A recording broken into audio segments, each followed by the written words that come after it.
नमस्कार प्यारे बच्चों, मैं अली सर अड्डा 247 के CUT हिंदी चैनल पर आप लोगों का बहुत बहुत स्वागत करता हूं। यूपी बोर्ड के मेरे प्यारे बच्चों, आज फिर मैं आप लोगों के बीच में एक और मॉडल पेपर लेकर आया हूं इतिहास से संबंधित। बच्चों, मैंने आप लोगों को कल भी बताया था कि हम लोगों को 2 मार्च की तैयारी करनी है और 2 मार्च की तैयारी आप तो कर ही रहे हैं, उसके साथ साथ में मैं और हमारी टीम भी आप लोगों के साथ में क्या कर रही है बच्चे, मेहनत कर रही है। ठीक है, तो आप लोग इन मॉडल पेपर को देखें। ये मॉडल पेपर ऐसा नहीं है कि बच्चे कुछ भी उठा के बना दिया है। ठीक है, तो जो जो जुड़ते चल रहे हैं बच्चे, पहले तो आप लोग सेशन को लाइक कर दो, शेयर कर दो। ठीक है, तो आप लोग जुड़ जाओ फटाफट से बच्चे। ठीक है, आवाज देख लो, आप लोगों को आवाज सही से आ रही है बिल्कुल। ठीक है, चलिए तो बच्चे काम करने वाले हैं आज हम लोग एक और नए मॉडल पेपर पर। ठीक है, इन मॉडल पेपर को आप लोग ज्यादा ज्यादा लगाएं। ठीक है, आप लोगों के जो दोस्तों के ग्रुप हैं उनमें आप लोग ज्यादा ज्यादा क्या करें बच्चों, इनको शेयर करने का काम करें। क्या करें बच्चे, आप लोग इनको ज्यादा ज्यादा शेयर करें। ठीक है, चलिए चलो चलो जुड़ रहे हैं, बहुत बढ़िया। ठीक है, चलिए जुड़ते जाएं बच्चों। ठीक है, जुड़ते जाओ,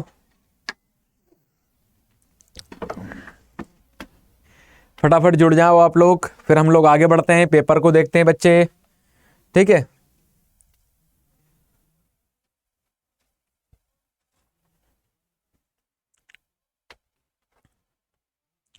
चलिए जैसा आप लोग देख पा रहे होंगे, आप लोगों के सामने यूपी बोर्ड मॉडल पेपर आ चुका है। क्या आ चुका है बच्चे आप लोगों के सामने? UP board model paper. ठीक है, यूपी बोर्ड द्वारा इंटरमीडिएट परीक्षा के लिए जारी। ठीक है बच्चे, इतिहास। अब आप सब जानते हैं कि आपका जो पेपर है बच्चे 3 घंटे 15 मिनट का आप लोगों को देखने को मिलता है। कितना देखने को मिलता है? 3 घंटे 15 मिनट। ठीक है, पूर्णांक कितने होंगे टोटल? तो 100 नंबर का आप लोगों को पेपर देखने को मिलेगा, आप लोगों का इतिहास का। ठीक है, जैसे मैंने आप लोगों को कल के भी जो मॉडल पेपर आप लोगों ने देखा, ठीक है बच्चे, उसमें भी मैंने आप लोगों को ये निर्देश बताए थे कि कितने पार्ट आप लोगों को देखने को मिलेंगे, ये सारी चीजें। तो क्या निर्देश है बच्चे आप लोगों के लिए? प्रारंभ के 15 मिनट परीक्षार्थी को प्रश्न पत्र पढ़ने के लिए निर्धारित किए गए। मतलब आप लोगों को जो 3 घंटे 15 मिनट दिए गए बच्चे पेपर में, उसके शुरुआत के 15 मिनट आप लोगों को पेपर पढ़ना है। आप लोगों को आंसर राइटिंग करने के लिए कॉपी नहीं मिलेगी, ये इन लोगों ने निर्देश में कह दिया है। दूसरी चीज क्या कह रहे हैं, आगे देखो, नोट करके लिखा है बच्चे। नोट में क्या लिखा है? सभी प्रश्न अनिवार्य हैं। सभी प्रश्न क्या हैं? जितने भी प्रश्न दिए गए हैं वो क्या करना है, आप लोगों को लिखना है, अथवा को छोड़कर। ठीक है, अथवा में 2 हो तो फिर 1 लिखेंगे वहां पर, नहीं तो अथवा के वाला भी आप लोग लिख दें, ऐसा बिल्कुल नहीं करना है। ठीक है, चलिए, सभी प्रश्न अनिवार्य हैं। इस प्रश्न पत्र में 5 खंड हैं। कितने खंड है बच्चे? तो 5 खंड हम लोगों को देखने को मिलते हैं। ठीक है, 5 खंड है बच्चे इसमें। खंड का में 10 बहुविकल्पी प्रश्न है। 10 बहुविकल्पी मतलब MCQ है बच्चे। ठीक है, वस्तुनिष्ठ प्रश्न है 10। खंड खा में 5 अति लघुत्तरी हैं। ठीक है बच्चे, खंड गा में 6 लघुत्तरी हैं। खंड घा में 3 दीर्घोत्तरी हैं। ठीक है, और खंड डा में ऐतिहासिक तिथियां एवं मानचित्र से संबंधित प्रश्न है। ठीक है, इस प्रकार आप लोगों को कुल 5 खंड इसके देखने को मिलेंगे। ठीक है बच्चे, ये बात हुई। सभी प्रश्नों के निर्धारित अंक उनके सामने अंकित हैं। ठीक है, तो ये बात हुई हम लोगों के निर्देश की। ये आप लोगों को हर एग्जाम में पढ़ना चाहिए, हर पेपर के अंदर पढ़ना चाहिए क्या उसने लिखा है। ठीक है, तो ये मैं आप लोगों को पहले ही बता दिया हूँ। ठीक है, चलिए पेपर आते हैं बच्चे, मॉडल पेपर लेते हैं। ठीक है, मॉडल पेपर आ रहा है बच्चों आप लोगों को। सबसे पहले बच्चे खंड का बहुविकल्पीय प्रश्न। सबसे पहले क्या आएंगे बच्चे? बहुविकल्पीय प्रश्न आएंगे। हेलो, हाय हाय, बिल्कुल बच्चों, वेरी गुड। जुड़ रहे हैं बच्चे आप लोग, सेशन को लाइक शेयर करते रहें आप लोग। पहला क्वेश्चन आ रहा है आप लोगों का, मॉडल पेपर कर रहे हैं हम लोग। क्या कर रहे हैं? जो जुड़ रहे हैं उनको बता दूं कि हम लोग मॉडल पेपर कर रहे हैं बच्चे।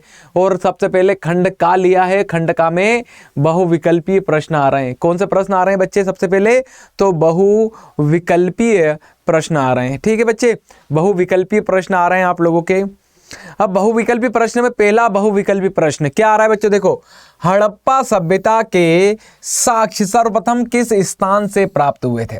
क्या आ रहे हैं बच्चे? हड़प्पा सभ्यता के साक्ष्य सर्वप्रथम किस स्थान से प्राप्त हुए थे? ठीक है, किस स्थान से प्राप्त हुए थे बच्चे? फटाफट कमेंट करो। ठीक है, 4 ऑप्शन है। 4 ऑप्शन है बच्चे, हड़प्पा, लोथल, मोहनजोदड़ो या रोपड़। बताओ जल्दी से। कमेंट करो आप लोग फटाफट, इसका सही उत्तर क्या होगा?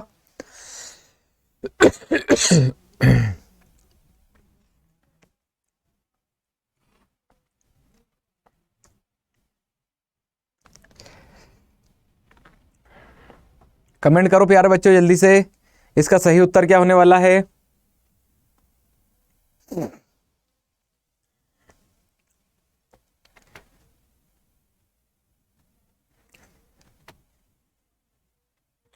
चलिए चलिए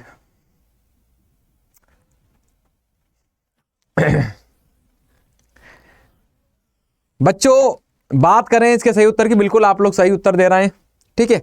सुनना बच्चों, इसका सही उत्तर क्या होगा? क्वेश्चन देखो, थोड़ा टफ क्वेश्चन है। हड़प्पा सभ्यता के साक्ष्य सर्वप्रथम किस स्थल से प्राप्त हुए थे? बच्चे इसके सही उत्तर की बात करें इस क्वेश्चन के हम लोग, तो इसका सही उत्तर होगा हड़प्पा स्थल, ठीक है, हड़प्पा से। क्योंकि हड़प्पा सभ्यता के पहली बार जो साक्ष्य थे वो हड़प्पा नामक स्थल से ही खोजे गए थे। कहां से खोजे गए थे बच्चे? हड़प्पा नामक स्थल से ही खोजे गए थे। किसके द्वारा खोजे गए थे, कब खोजे गए थे बच्चे? तो 1921 में, ठीक है, दयाराम साहनी के द्वारा। किसके द्वारा बच्चे? दयाराम साहनी के द्वारा इसको खोजा गया था, ठीक है। यहीं से पहली बार हम लोगों को देखने को मिलता है, ठीक है, कि हड़प्पा सभ्यता के साक्ष्य हम लोगों को पहली बार या सर्वप्रथम यहाँ पर देखने को मिलते हैं, ठीक है बच्चे। इतना हुआ। चलिए अगला क्वेश्चन लेते हैं फटाफट अंदाज में। अगला क्वेश्चन क्या आ रहा है बच्चे? अगला क्वेश्चन देखो, अगला क्वेश्चन आ रहा है भारतीय पुरातात्विक सर्वेक्षण के प्रथम डायरेक्टर जनरल कौन थे? ठीक है, भारतीय पुरातात्विक सर्वेक्षण के प्रथम डायरेक्टर जनरल कौन थे? ये एएसआई के प्रथम डायरेक्टर जनरल पूछ रहा है। एएसआई मतलब आर्कियोलॉजिकल सर्वे ऑफ इंडिया, इसी को भारतीय पुरातात्विक सर्वेक्षण के नाम से जाना जाता है। यहाँ क्वेश्चन में क्या पूछा गया है? प्रथम डायरेक्टर जनरल मतलब प्रथम महानिदेशक कौन थे? प्रथम महानिदेशक कौन थे? ठीक है, प्रथम महानिदेशक कौन थे, ये आप लोगों को यहाँ पर क्या करना है बच्चे? तो बताना है, ठीक है, प्रथम महानिदेशक, ठीक है, प्रथम महानिदेशक। चलिए बताओ जल्दी से, कमेंट करो बच्चों कि प्रथम महानिदेशक कौन है, कौन थे? जल्दी से कमेंट करो प्यारे बच्चों, जल्दी से।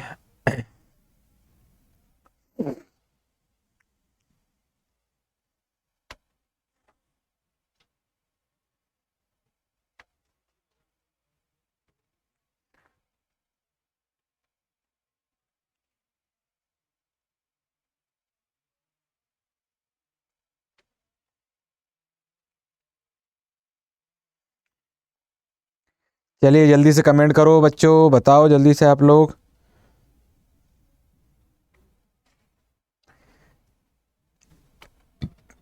चलो बच्चों बात करें इसमें हम लोग, आप लोगों के उत्तर भी बिल्कुल सही है बच्चे।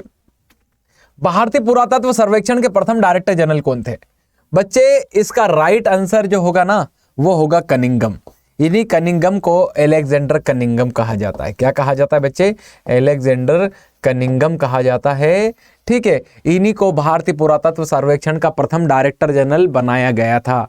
कब बनाया गया था? तो ये बात है बच्चे 1861 की। कब की बात है बच्चे? 1861 की, ठीक है। 1861 में ही अलेक्जेंडर कनिंघम को एएसआई मतलब भारतीय पुरातत्व सर्वेक्षण आर्कियोलॉजिकल सर्वे ऑफ इंडिया का क्या बनाया गया था? प्रथम डायरेक्टर जनरल बनाया गया था। और एक चीज बताऊं आप लोगों को, अलेक्जेंडर कनिंघम को ही क्यों बनाया गया था? क्योंकि अलेक्जेंडर कनिंघम ने ही इसके बनाने की सिफारिश की थी। किससे? लॉर्ड कैनिंग से।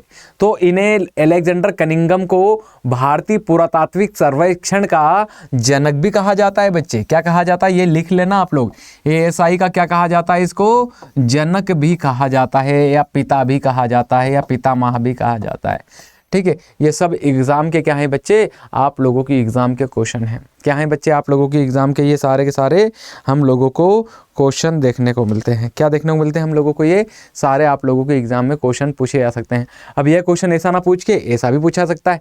तो जब 2 मार्च को शाम को हम पेपर डिस्कस कर रहे होंगे तो मैं आप लोगों को बताऊंगा कि देखो बच्चों मैंने बताया था आप लोगों को, ठीक है। चलिए आगे बढ़े। चलो अगला क्वेश्चन क्या आ रहा है बच्चे? अगला क्वेश्चन है चोर। ये चोर नहीं है बच्चे, ये चोल है, थोड़ा प्रिंटिंग मिस्टेक हो गई है, ठीक है बच्चे। ये चोल है, ठीक है। ये चोल चेर और पांड्य जैसे राज्यों का उदय किस क्षेत्र में हुआ था? ठीक है, क्या लिखा है बच्चे? चोल। क्या लिखा है? तो चोल। ठीक है, चोल, चेर और पांड्य जैसे राज्यों का उदय किस क्षेत्र में हुआ? तो 4 ऑप्शन है बच्चों आपके पास, कलिंग, तक्षशिला, तमिलकम और कौशाम्बी। फटाफट कमेंट बॉक्स में बच्चों इसका सही उत्तर दो जरा। ठीक है, सही उत्तर क्या होगा? सही उत्तर क्या होगा इसका बच्चे? ठीक है, सही उत्तर दो जल्दी से इसका।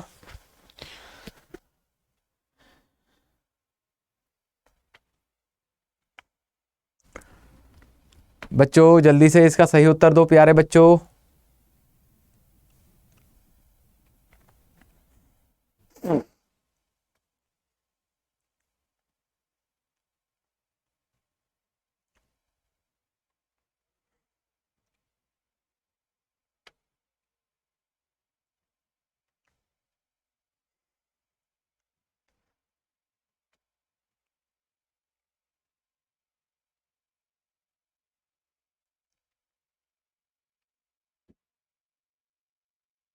बिल्कुल, वेरी गुड, कमेंट आ रहे हैं अब।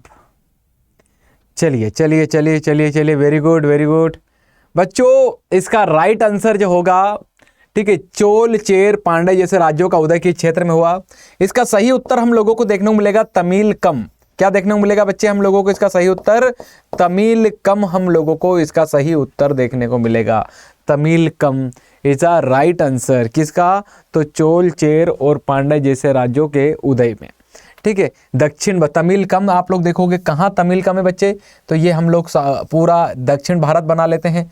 ठीक है, दक्षिण भारत में आप लोग देखोगे ना तो ये कर्नाटक दिखाई देगा बच्चे, ये महाराष्ट्र दिखाई देगा बच्चे आप लोगों को।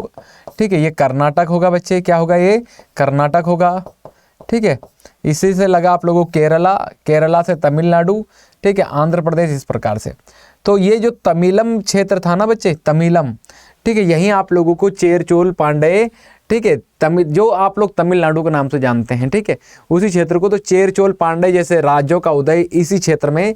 ठीक है, ये इस पूरे बेल्ट को, ठीक है, इस पूरे बेल्ट को, किस पूरे बेल्ट को बच्चे? ये जो यहाँ वाला जो पूरा बेल्ट है ना, इतना वाला, इसको तमिलम कहा जाता था। क्या कहा जाता था बच्चे? ठीक है, तमिलकम। ठीक है, क्या कहा जाता था? तमिलकम कहा जाता था। तो केरल में देखोगे ना, इधर वाले एरिया में तो आप लोगों को यहाँ चेर डायनेस्टी देखने को मिलेगी। ठीक है, यहाँ देखोगे तो आप लोगों को चोल डायनेस्टी देखने को मिलेगी। ठीक है, और यहाँ देखोगे ना तो यहाँ आप लोगों को पांड्य राज्य देखने को मिलेगा।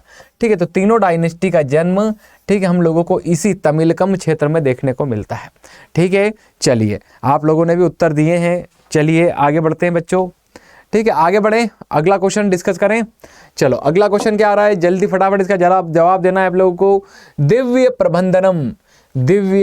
प्रबंधनम का संबंध निम्नलिखित में से किससे था? ठीक है बच्चे, दिव्य प्रबंधनम का संबंध निम्नलिखित में किससे था? 4 ऑप्शन है, शैव संतों का काव्य संकलन, अलवर संतों का काव्य संकलन, जैन संतों का काव्य संकलन, या उपरोक्त में से कोई नहीं। फटाफट कमेंट करें बच्चे, फटाफट कमेंट करो और इसका सही उत्तर दो। क्या देना है बच्चे आप लोगों को? इसका सही उत्तर देना है। क्या करना है बच्चे आप लोगों को? इसका सही उत्तर देना है। क्या देना है आप लोगों को इसका? तो आप लोगों को इसका फटाफट अंदाज में सही उत्तर देना है।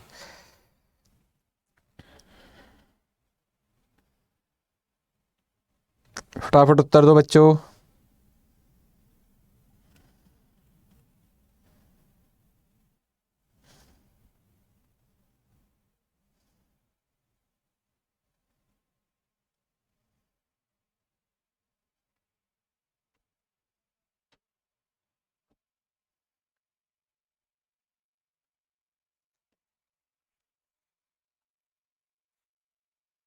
चलो बताएं बच्चे जल्दी से फटाफट, आपके कमेंट के इंतजार में हूं मैं। बच्चों इस प्रश्न के हम लोग उत्तर की बात करेंगे। इस प्रश्न का उत्तर क्या होगा आप लोगों का? इसका राइट उत्तर होगा बच्चे अलवर। ठीक है, अलवार। ठीक है, राइट आंसर क्या होगा बच्चे इसका? तो अलवार होगा। ठीक है बच्चे, क्या देखने को मिलेगा आप लोगों को? अलवार संतों के काव्य संकलन को ही क्या कहा जाता है? ठीक है, दिव्य प्रबंधनम के नाम से जाना जाता है। बच्चों क्या है दिव्य प्रबंधनम, इसकी हम लोग बात करें, थोड़ा सा आप लोगों को समझाऊं। देखो बच्चों, भक्ति आंदोलन, किसकी बात करें हम लोग? भक्ति आंदोलन की। ठीक है, भक्ति आंदोलन। ठीक है, और भक्ति आंदोलन की जो शुरुआत की गई थी ना बच्चे, ठीक है, वो कहाँ से हुई थी? तो वो आप लोग देखोगे तो दक्षिण भारत से। ठीक है, कहाँ से हुई बच्चे? दक्षिण भारत से। और दक्षिण भारत में कहाँ से? तो ये तमिलकम क्षेत्र से। ठीक है, द्रविड़ क्षेत्र से। तो यहाँ से भक्ति संत, और यहाँ देखोगे ना, यहाँ से जब हो रही है तो भक्ति आंदोलन की शुरुआत कौन कर रहा है बच्चे? तो अलवार और नैनार। ठीक है, अलवार और नैनार कर रहे हैं, ये भक्ति संत थे। ठीक है, अलवार कौन थे? तो ये विष्णु संत थे बच्चे। ठीक है, अलवार कौन थे? विष्णु। और नैनार कौन थे बच्चे? तो ये शिव संत थे। कैसे संत थे? ये शिव के उपासक थे। और अलवार संतों की संख्या कितनी थी बच्चे? 12 थी। ठीक है, नैनार संतों की संख्या 63 थी। ठीक है, अब इन लोगों ने क्या किया बच्चे? भक्ति के माध्यम से। किसके माध्यम से? भक्ति। कैसे होती है बच्चे भक्ति? तो एक मूर्ति में, ठीक है, एक विशेष देवता को देखकर, जो भी उनके आराध्य देवता हो उनको, जैसे कि इन लोगों ने, अलवारों ने, उस एक मूर्ति के अंदर विष्णु जी को देखा और उन्हीं से संबंधित भक्ति की, गीतों के माध्यम से। किसके माध्यम से बच्चे? गीतों के माध्यम से। ठीक है, गुनगुनाते हुए भक्ति करना, ऐसे बिल्कुल इस टाइप से, समझ रहे हैं ना आप लोग? तो भक्ति करना। तो बच्चे भक्ति जब इनके द्वारा शुरुआत की गई ना, तो इनके द्वारा काव्य, गीत लिखे गए। क्या लिखे गए बच्चे? गीत लिखे गए। तो अलवारों के द्वारा विष्णु को समर्पित करके जो गीत लिखे गए, जो काव्य लिखे गए, उन्हीं के संग्रह को क्या कहा जाता है बच्चे? तो दिव्य प्रबंधनम कहा जाता है। क्या कहा जाता है उसे? तो दिव्य प्रबंधनम उसको कहा जाता है।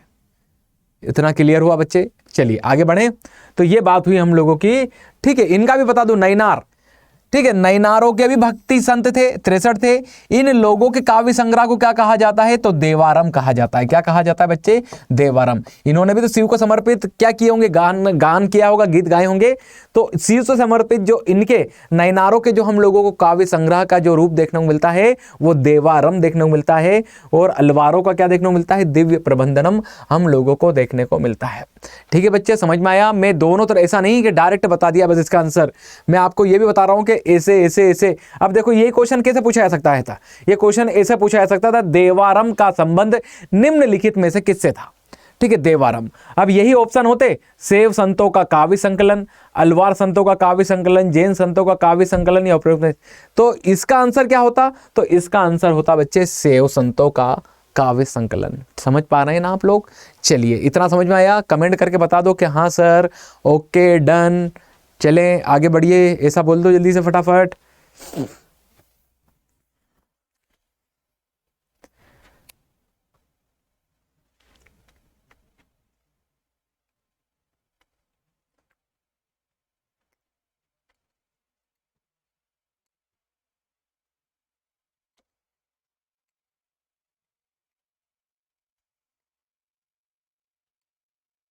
चलिए, वेरी गुड। चलें अगला क्वेश्चन ले बच्चे। अगला क्वेश्चन क्या आ रहा है आप लोगों के बीच में? अगला क्वेश्चन, तालीकोटा का युद्ध कब हुआ? अगला क्वेश्चन क्या है बच्चे? तालीकोटा का युद्ध कब हुआ? ठीक है, तालीकोटा का युद्ध कब हुआ? 4 ऑप्शन है बच्चे। कितने ऑप्शन है आपके पास? 4 ऑप्शन है। फटाफट कमेंट करो। 1526 सही है क्या? 1574 सही है? 1556 सही है? 1565 सही है? फटाफट कमेंट करें प्यारे बच्चों, और इसका आप लोग सही उत्तर दो फटाफट। तालीकोटा का युद्ध बच्चे, फटाफट बताओ जरा, तालीकोटा का युद्ध।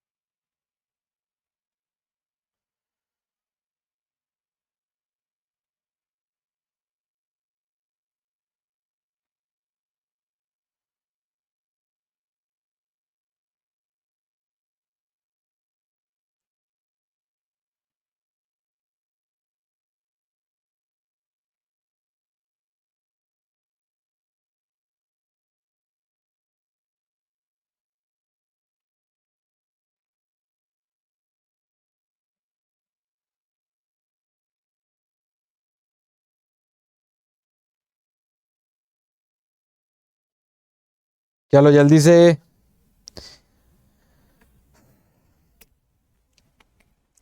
कमेंट आ रहे हैं बच्चों के, बहुत बढ़िया बच्चों। बात करें हम लोग तालीकोटा के युद्ध की, किसकी बात करें हम लोग के तालीकोटा का युद्ध कब हुआ?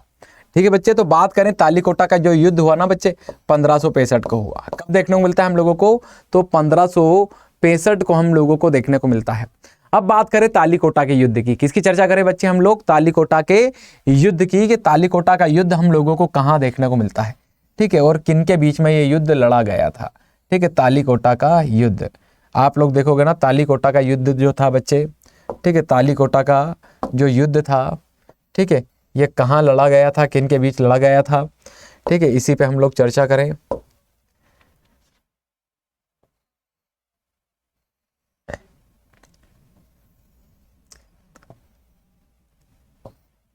देखना बच्चे हैं, तालीकोटा ये महाराष्ट्र बच्चे, ये कर्नाटक, ये केरल, ये तमिलनाडु, ये आंध्र प्रदेश। बच्चे कर्नाटक, ठीक है, कहाँ देखोगे आप लोग? कर्नाटक में। ये पूरी लड़ाई कर्नाटक में हुई है। कौन सी? तालीकोटा के युद्ध की।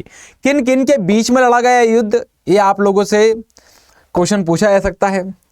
तो आप लोग कर्नाटक में ये अपर वाला पार्ट देखोगे ना बच्चे, ये वाला पार्ट, यहाँ पर साम्राज्य था बहमनी, ठीक है, बहमनी साम्राज्य। और ये साम्राज्य यहीं से आप लोग देखोगे ना, तो ये ऐसा फैला था, ठीक है, ये इतने में पूरा ये बहमनी साम्राज्य है, ठीक है, ये पूरे में क्या फैला है बच्चे? बहमनी साम्राज्य। और यहाँ कर्नाटक के दक्षिणी क्षेत्र में यहाँ आप लोगों को एक साम्राज्य देखने को मिलेगा, विजयनगर साम्राज्य। ठीक है, कौन सा साम्राज्य देखने को मिलेगा बच्चे? तो यहाँ आप लोगों को विजयनगर साम्राज्य देखने को मिलेगा। समझ में आ रहा है बच्चे? एक तरफ बहमनी साम्राज्य, एक तरफ कौन था? एक तरफ बच्चे आप लोगों को बहमनी साम्राज्य देखने को मिलेगा। ठीक है, ये पूरा ये इतना बड़ी जो डायनेस्टी थी, ये कौन थी? ठीक है, ये बहमनी साम्राज्य। इसमें प्रांत देखो, यहाँ महाराष्ट्र में अहमदनगर, यहाँ कौन था बच्चे? आप लोगों को अहमदनगर। इसी के पीछे यहाँ पर बरार, कौन देखने को मिलेगा? बरार। ठीक है बच्चे, यहाँ आप लोग देखने को मिलेगा आंध्र प्रदेश में गोलकुंडा, कौन देखने को मिलेगा? तो गोलकुंडा आप लोगों को यहाँ देखने को मिलेगा। वही बात करें यहाँ कर्नाटक के अंदर इस वाले पार्ट में बीजापुर, कौन देखने को मिलेगा? बीजापुर कर्नाटक में। और यहाँ कर्नाटक के इस वाले पार्ट में बीदर आप लोगों को देखने को मिलेगा। तो ये सब बहमनी साम्राज्य के प्रांत थे।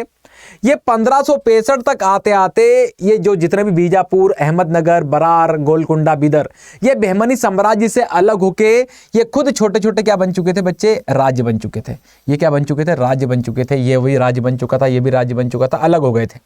ठीक है, बहमनी साम्राज्य जो स्थापना हुई 1347 में, 1565 तक जाते जाते बहमनी साम्राज्य टूट चुका था। ठीक है, इतनी सारी, इन्हें सभी को दक्षिण की सल्तनतों के नाम से जाना जाता है। और इधर था हम लोगों का विजयनगर साम्राज्य। ठीक है, ये इतना आप लोग समझ सकते हो कि इतने में ये विजयनगर साम्राज्य फैला था।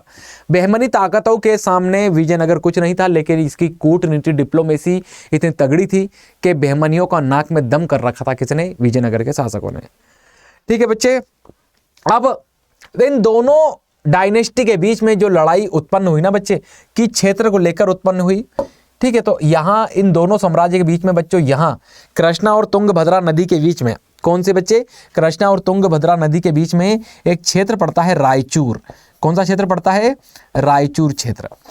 ये रायचूर क्षेत्र दोआब क्षेत्र है। कैसा क्षेत्र है बच्चे? दोआब, दो नदियों के बीच का उपजाऊ क्षेत्र दोआब। ठीक है, दोआब क्षेत्र था। तो दो नदी, यही तो बताया मैंने, तुंगभद्रा और कृष्णा के बीच वाले पार्ट को रायचूर। ये ताकतें इसी को लेकर लड़ी हैं। किसको? रायचूर क्षेत्र को। देखो यहाँ बीजापुर था, बीजापुर के शासक अली आदिल शाह। अली आदिल शाह ने जो विजयनगर साम्राज्य के अंदर जो तुलुहु डायनेस्टी चल रही थी, उसके जो शासक थे सदाशिव, और उसके जो संरक्षक थे या सेनापति थे या प्रधानमंत्री थे राम राय। ठीक है, इन लोगों से अली आदिल शाह ने रायचूर क्षेत्र की मांग की। किसने? बीजापुर शासक, एक बहमनी राज्य है ये। ठीक है, क्या मांग की विजयनगर शासक से? कि आप क्या दें? इस रायचूर क्षेत्र को लौटा दें। लेकिन यहाँ जो सदाशिव राय थे, विजयनगर साम्राज्य के शासक, उनके द्वारा, ठीक है, क्या कर दिया गया? साफ तौर पे अली आदिल शाह को मना कर दिया गया कि हम रायचूर क्षेत्र आपको नहीं देंगे।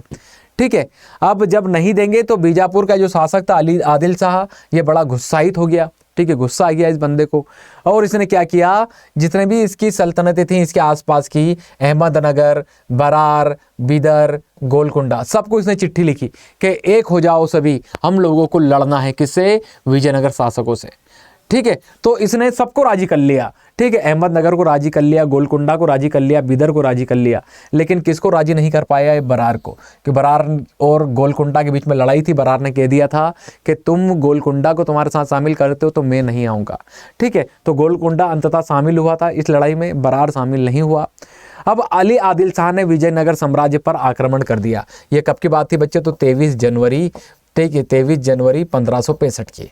1565 में ये चारों राज्य, अहमदनगर, गोलकुंडा, बीदर और बीजापुर, इन चारों की एक जॉइंट मिलिट्री आक्रमण कर देती है बीजापुर पर। ठीक है, सॉरी, किस पर आक्रमण कर देती है, विजयनगर साम्राज्य पर।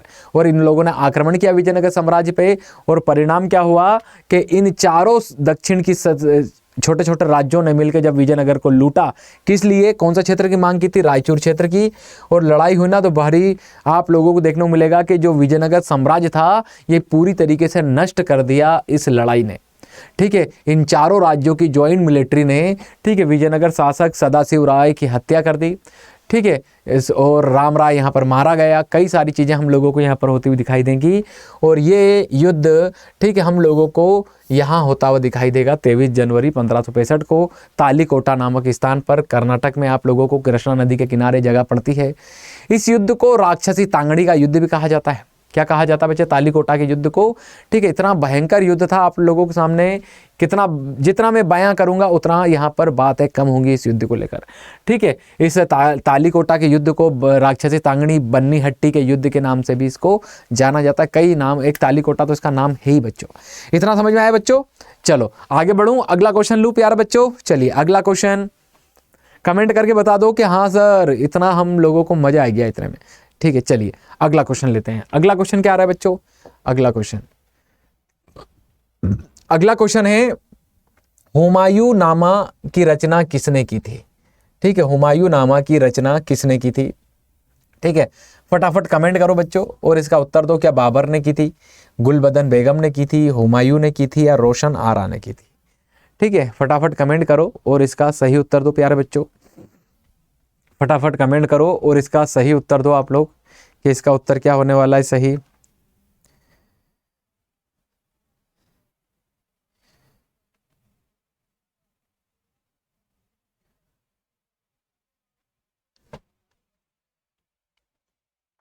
चलिए, हुमायूं नामा की रचना किसने की थी, फटाफट बताओ।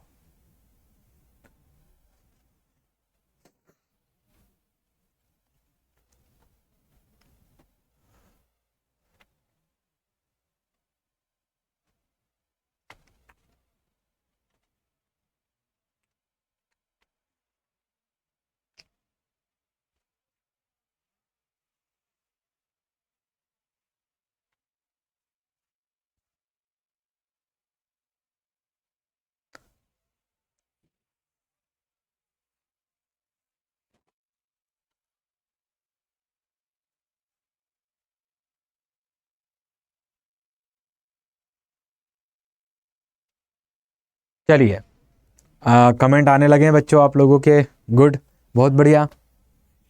तो बच्चों हुमायूं नामा की रचना किसने की, इसका सही उत्तर की हम लोग बात करें तो इसका सही उत्तर होगा गुलबदन बेगम। ठीक है, गुलबदन बेगम, ठीक है, इन्हीं के द्वारा हुमायूं नामा की रचना की गई थी। बात कर ले बच्चे हुमायूं नामा पे। ठीक है, किस पे बात कर ले बच्चे, हुमायूं नामा। ठीक है, हुमायूं नामा किसकी आत्मकथा देखने को मिलती है बच्चे हम लोगों को, तो हुमायूं पे है। किसकी है बच्चे, ये ग्रंथ किस पे लिखा गया है, तो ठीक है, इसका विषय की बात कर लें, इसका विषय क्या है बच्चे, तो इसका विषय है हुमायूं। हुमायूं कौन था, तो आप लोग सब जानते हो हुमायूं कौन था, हुमायूं बाबर का पुत्र था। ठीक है, और मुगल बादशाह भी दूसरे नंबर का हम लोगों को देखने को मिलता है, कौन, हुमायूं। तो हुमायूं तो अपने जीवन काल में उसको तो इतना समय मिला ही नहीं कभी बेचारे को कि वो खुद किताब लिख पाता, क्योंकि ये मैं नहीं बोल रहा हूँ, एक इतिहासकार है लेनपुल हुमायूं के बारे में लिख रहे हैं कि हुमायूं जिंदगी भर लड़खड़ाता रहा और लड़खड़ाते हुए उसकी मृत्यु हो गई। ऐसा क्यों कहा, क्योंकि जब से वो शासक बना बच्चे, कौन, हुमायूं, कब से शासक बना था, 1530 से। ठीक है, 1530 से लेकर जब तक उसकी मृत्यु ना हो गई 1555 में। कब हुई इसकी मृत्यु? 1556 में है, 1556 में। तब तक हुमायूं को कभी भी 2 घंटे भी फुर्सत में बैठने का समय नहीं मिला। ठीक है, 2 घंटे तो बैठा होगा, लेकिन एक उस पर तंज कस रहे हैं हम लोग कि इसीलिए तो लेनपुल ने लिखा कि जिंदगी भर लड़खड़ाता रहा। आप देखो 1530 में गद्दी संभाली, 1532 में दोरा का युद्ध, फिर चुनार का घेरा शेरशाह सूरी के साथ, फिर चुनार का दूसरा घेरा, उसके बाद वो गुजरात का शासक बहादुर शाह ने नाक में दम कर दिया, रानी कर्णावती की रक्षा, कई सारे काम। उसके बाद शेरशाह सूरी के साथ में चौसा का युद्ध, उसके बाद बिलग्राम का युद्ध, सत्ता हाथ से चली गई 1540 में। क्या चली गई बच्चे? 1540 में सत्ता चली गई। ठीक है, 10 साल संघर्ष। ठीक है, 1540 में सत्ता चली गई, बीच में 1540 से 1555 तक सूरी डायनेस्टी आ गई भारत में। फिर ये बंदा कहाँ गया? फारस, ईरान। वहाँ से फारस के राजा ने शाह तमास्प ने इसको 14,000 की मिलिट्री दी, और वहाँ से फिर एक मिलिट्री लेकर आया और अपने शत्रुओं का विनाश करता करता करता करता करता 1555 में इसने पुनः सूरी वंश के शासक को पराजित करके क्या की? सत्ता प्राप्त की। और 1 साल, ठीक है, ये सारी चीज़ें वापस से इस्टेब्लिश करने में इसको लगा। और जब इसके आराम के दिन आए, तभी एक दिन अचानक एक दीने पनाह इसके द्वारा एक सिटी बसाई गई थी। ठीक है बच्चे, उसी दीने पनाह से जब ये निकल रहा था ना, तो उसका एक पुस्तकालय था शेर मंडल, उसी की सीढ़ियों से उतरते हुए लुढ़का और लुढ़कते हुए इसकी मृत्यु हो गई। तो लेनपुल वहीं पे लिख रहा है कि हुमायूं जिंदगी भर लड़खड़ाता रहा और लड़खड़ाते हुए उसकी, लड़खड़ाते मतलब समझ रहे ना, लड़खड़ाते हुए उसकी मृत्यु हो गई। ठीक है, तो हुमायूं, अब तो हुमायूं ने इसकी रचना की बात करें, रचना किसने की? हुमायूं नामा लिखा किसने? तो हुमायूं की बहन है। कौन है बहन? गुलबदन बेगम। ठीक है, हुमायूं की बहन गुलबदन बेगम ने ही, गुलबदन, ठीक है बच्चे, गुलबदन बेगम ने इसकी क्या की थी? रचना की थी। ये हुमायूं की कौन लगती थी बच्चे? ठीक है, बहन लगती थी, सिस्टर थी। ठीक है, मतलब बाबर की ये कौन थी? पुत्री हम लोगों को देखने को मिलती है। ठीक है, तो हुमायूं नामा हुमायूं की बहन गुलबदन बेगम के द्वारा लिखा गया है। चलिए, इतना समझ में आया बच्चों? चलिए आगे बढ़े, आगे देखते हैं। आगे बात करें बच्चे हम लोग, बंगाल में इस्तमरारी बंदोबस्त कब लागू किया गया था? इस्तमरारी का मतलब होता है बच्चे स्थायी बंदोबस्त। ठीक है, इसको आप लोग ऐसे भी समझ सकते हैं। ये टर्म मैंने इसलिए लिखी क्योंकि स्थायी बंदोबस्त को इस्तमरारी भी कहा जाता है। ठीक है, तो आप लोगों को सिर्फ ऐसा भी लिखते देना, इस्तमरारी बंदोबस्त कब लागू किया गया था। तो आप लोग डर मत जाना, ये क्वेश्चन स्थायी बंदोबस्त और अर्थात परमानेंट सेटलमेंट ही है, नहीं तो और कुछ तुक्का लगा के आ जाओ आप लोगों की एग्जाम में। ठीक है, बंगाल में इस्तमरारी या स्थायी बंदोबस्त कब लागू किया गया था? तो 4 ऑप्शन है बच्चे। कितने ऑप्शन है आपके पास? 4, 1790, 1795, 1793 या 1798। फटाफट कमेंट करो और इसका सही उत्तर दो बच्चे। फटाफट कमेंट करो और इसका क्या दो बच्चों? सही उत्तर दो कि इसका सही उत्तर क्या होने वाला है।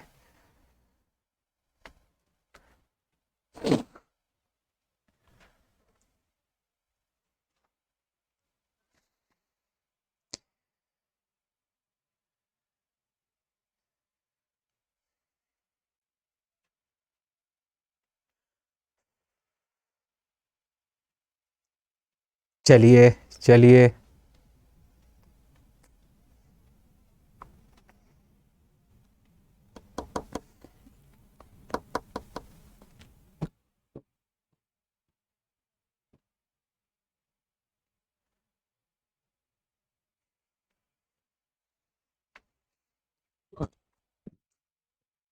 बच्चों बात करें हम लोग इसमें कि इसका सही उत्तर क्या होगा। बिल्कुल आप लोग दे रहे हैं, उत्तर देते रहें, आप लोग कमेंट करते रहें। एक बार फिर से बोल दूं, जो अभी बीच में ज्वाइन कर रहा है वो इस सेशन को लाइक शेयर करें, दबा के करें। ठीक है, मज़ा आ रहा हो तो आप लोग आगे इसको ज़्यादा से ज़्यादा शेयर भी करते रहें। ठीक है, और ऐसी ही क्लास आप लोगों को समय समय पर मिलती रहेगी। 2 मार्च के बाद हमारा पूरा फोकस CUT हिंदी पे जाने वाला है बच्चे। ठीक है, हम लोग हिंदी माध्यम में आप लोगों की CUT की एग्ज़ाम की तैयारी भी कराएंगे, तो आप लोग जुड़े रहें। ठीक है, एक अच्छा क्वालिटी एजुकेशन आप लोगों को इस प्लेटफॉर्म से क्या होने वाला है? मिलने वाला है। तो इसको आप लोग, ठीक है, ध्यान रखें अच्छे से। चलो बात करें, बंगाल में इस्तमरारी बंदोबस्त कब लागू किया गया था? ठीक है बच्चे, तो बच्चे इसका राइट आंसर होगा 1793 में। ठीक है, स्थायी बंदोबस्त कब लागू किया गया था? 1793 में लागू किया गया था। किसके द्वारा किया गया था? तो लॉर्ड कॉर्नवालिस। किसके द्वारा किया गया था बच्चे?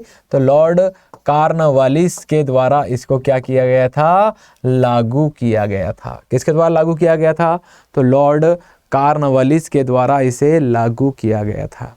ठीक है, लॉर्ड कॉर्नवालिस के द्वारा बच्चे इसे क्या किया गया था, तो लागू किया गया था।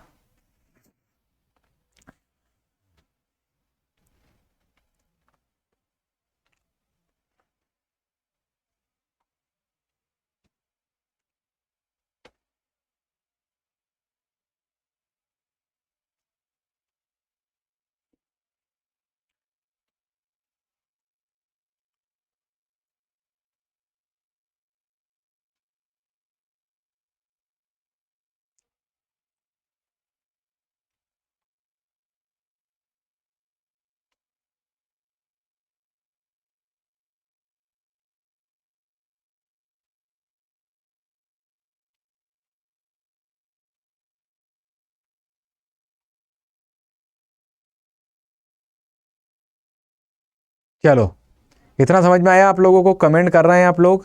चलिए अगला क्वेश्चन लूं बच्चों। चलिए अगला क्वेश्चन बात करें हम लोग 1798 में सहायक संधि किसने तैयार की थी। अगला क्वेश्चन क्या है बच्चे, कि सहायक संधि, ठीक है, किसके द्वारा तैयार की गई थी। यह आप लोगों का अगला क्वेश्चन है कि 1798 में सहायक संधि किसने तैयार की थी। 4 ऑप्शन है बच्चों, ठीक है। क्या ऑप्शन है, Lord Dalhousie, Henry Hardinge, Lord Canning या लॉर्ड वेलेजली। फटाफट कमेंट करके इसका सही उत्तर दो बच्चों, ठीक है। फटाफट कमेंट करो और इसका क्या देना है आप लोगों को, सही उत्तर देना है। क्या देना है बच्चे आप लोगों को, इसका सही उत्तर। फटाफट कमेंट करो बच्चों और इसका सही उत्तर दो कि इसका सही उत्तर क्या होने वाला है।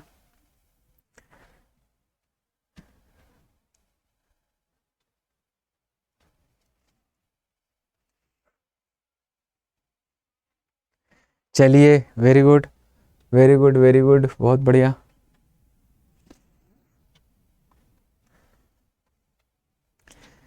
चलिए बच्चों, बात करें हम लोग, आप लोग कमेंट करते रहें, ठीक है बच्चों, आंसर देते रहें, मैं समझाता भी जाऊंगा, आप लोगों को कमेंट देखता भी जाऊंगा, ठीक है। चलिए, 1798 में सहायक संधि किसने तैयार किया था बच्चों, इसका सही उत्तर होगा लॉर्ड वेलेजली, ठीक है। लॉर्ड वेलेजली ही वो शख्स है बच्चे जिसने भारत में अंग्रेजी साम्राज्य विस्तार के लिए एक नया तरीका निकाला, उसी को सहायक संधि के नाम से जाना जाता है, ठीक है। 2 ही तो लोग नए तरीके लाए ब्रिटिश साम्राज्य के अंदर, नया तरीका, कंसेप्ट ही अलग।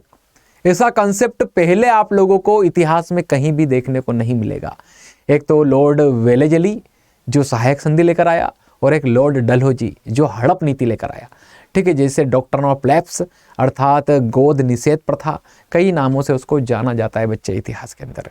तो बात करें लॉर्ड वेलेजली की सहायक संधि क्या थी बच्चे, इस सहायक संधि के तहत क्या करता था बच्चे पता है, लॉर्ड वेलेजली चिट्ठी लिखता था। जैसे मैंने बात करूं, एक उदाहरण ले लूं, टीपू सुल्तान 1799 में लॉर्ड वेलेजली ने 1799 में टीपू सुल्तान को क्या लिखी, चिट्ठी लिखी, ठीक है। मैसूर के राजा थे टीपू सुल्तान, उनको चिट्ठी लिखी और कहा कि आप हमारी अधीनता स्वीकार कर लो। चिट्ठी में क्या लिखता था सहायक संधि में, ठीक है। 1799 में लॉर्ड वेलेजली ने चिट्ठी लिखी, क्या कहा, आप हमारी अधीनता स्वीकार कर लो, और नीचे क्या लिखा आगे कि स्वीकार नहीं करोगे तो हम आपसे युद्ध करेंगे। साफ तौर पे धमकी दे रहा है बंदा। ऐसा इसने कई सारे राज्यों के साथ किया। अब इसने 17 टीपू सुल्तान ने मना कर दिया, टीपू सुल्तान के खिलाफ मिलिट्री, और टीपू सुल्तान गलती से हार गए वहां पर। तो जो कमजोर राजा थे ना, उनके लिए तो ये जो वेलेजली का ये जो काम था, ठीक है, कहीं ना कहीं हम लोगों को देखने को मिलेगा डराने वाला साबित हुआ। किसे डराने वाला, जो कमजोर राज्य होगा उसको फिर से यही ऐसे ही लिखा इसने। आप लोग देखो सतारा फतारा ये वो मराठे देख लो आप लोग लाइन से, ठीक है, चाहे वो होलकर हो, चाहे वो सिंधिया हो, चाहे वो पेशवा हो, सब ने लाइन से सरेंडर कर दिया, सहायक संधि स्वीकार कर ली, लड़े ही नहीं, सिर्फ डर से। किससे, तो वेलेजली के। ये बंदा पहले तो प्यार से कहता था कि आप अधीनता स्वीकार कर लो, राजा आप ही रहोगे, लेकिन बस सिर्फ थोड़ा बहुत टैक्स देते रहना और हमारे जो व्यापारी हैं इनको निकलने देना अपने क्षेत्रों से। ये संधि की शर्तें होती थी, मेन मुख्य शर्तें यही होती थी। और दूसरी चीज ये होती थी शर्तों के अंदर, सहायक संधि के अंदर, कि कोई भी दूसरी यूरोपीय कंपनी आपके क्षेत्र के अंदर पनाह नहीं लेना चाहिए, निकलना नहीं चाहिए, ये सारी चीजें। बड़ी मजेदार लेकर आया, कंसेप्ट बड़ा तगड़ा था इस बंदे का। साम्राज्य विस्तार करने का एक नया तरीका, सहायक संधि, लॉर्ड वेलेजली के दिमाग की उपज, ठीक है। 1799 में इसका प्रयोग उसने टीपू सुल्तान के विरुद्ध किया था। चलिए बात करें अगला क्वेश्चन। अगला क्वेश्चन क्या आ रहा है बच्चे? अगला क्वेश्चन देखो आप लोग सभी, अगला क्वेश्चन बच्चों, अगला क्वेश्चन क्या आ रहा है आपके बीच में? देखो, चोरी चोरा की हिंसक घटना के बाद किस आंदोलन को स्थगित कर दिया गया था? चोरी चोरा की हिंसक घटना के बाद किस आंदोलन को स्थगित कर दिया गया था? तो 4 ऑप्शन है, भारत छोड़ो आंदोलन, सविनय अवज्ञा आंदोलन, असहयोग आंदोलन या होम रूल लीग आंदोलन। फटाफट कमेंट करो, इसका राइट आंसर दो बच्चों फटाफट, कि इसका सही उत्तर क्या होगा? इसका सही उत्तर क्या होगा बच्चों? फटाफट बताओ आप लोग।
चलिए बात करें बच्चों, बिल्कुल आप लोग कमेंट करते रहें। बात करें हम लोग, चोरी चोरा की हिंसक घटना के बाद किस आंदोलन को स्थगित कर दिया गया बच्चे? तो इसका राइट जो आंसर हम लोगों को देखने को मिलेगा ना बच्चे, वो देखने को मिलेगा असहयोग आंदोलन। ठीक है बच्चे, असहयोग आंदोलन गांधी जी के द्वारा चलाया गया आंदोलन हम लोगों को देखने को मिलता है। कब चलाया गया था बच्चे इसको? 1 अगस्त 1920 को। कब चलाया गया था? 1 अगस्त 1920 को इसकी शुरुआत हुई थी। ठीक है, शुरुआत कब हुई थी बच्चे? ठीक है, शुरुआत हम लोगों को देखने को मिलती है 1 अगस्त। और इसका अंत कब कर दिया गया था? तो अंत कर दिया गया था चोरी चोरा की घटना के बाद 12 फरवरी को इसको क्या कर दिया गया था? 12 फरवरी, ठीक है, 1922 को इसको वापस ले लिया गया था। वैसे चोरी चोरा की घटना कब हुई थी बच्चे? तो 5 फरवरी को हुई थी। ठीक है, 5 फरवरी, ठीक है, 1922 को। और इसी के बाद और ठीक है 12 फरवरी जो 7वां दिन हम लोगों को देखने को मिलता है इस घटना का, उस दिन गांधी जी ने इस आंदोलन का क्या कर दिया था? अंत कर दिया था, या इसे समाप्त कर दिया था। क्या कर दिया था बच्चे? तो इसको समाप्त कर दिया था। चलिए अगला क्वेश्चन लूं बच्चे। अगला क्वेश्चन देखो, अगला क्वेश्चन क्या आ रहा है बच्चों आप लोगों का? संविधान सभा में ऐतिहासिक उद्देश्य प्रस्ताव किसने पेश किया था? ठीक है, संविधान सभा में ऐतिहासिक जो उद्देश्य प्रस्ताव था, ठीक है, ये किसने पेश किया था? ठीक है बच्चे, 4 ऑप्शन है आपके पास। 4 ऑप्शन कौन कौन से? महात्मा गांधी, राजेंद्र प्रसाद, जवाहरलाल नेहरू या वल्लभ भाई पटेल। फटाफट कमेंट करो और इसका सही उत्तर दो। कमेंट करो प्यारे बच्चों, और इसका क्या देना है आप लोगों को? सही उत्तर देना है। क्या देना है आप लोगों को? सही उत्तर देना है।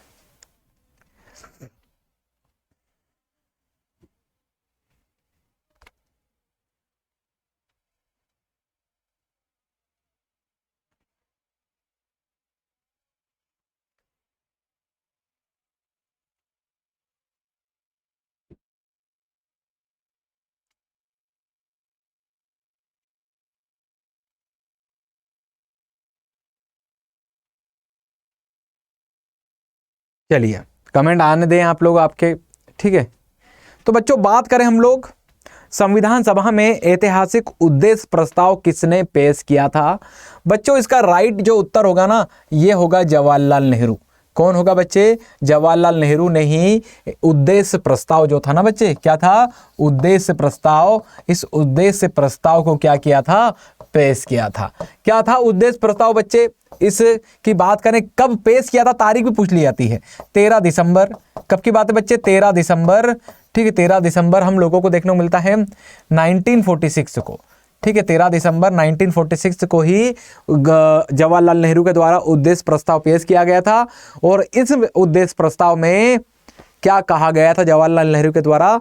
तो भारत को एक स्वतंत्र, एक संप्रभु राज्य घोषित किया गया था। कब की बात है बच्चे? 13 दिसंबर 1946 की हम लोगों की बात है।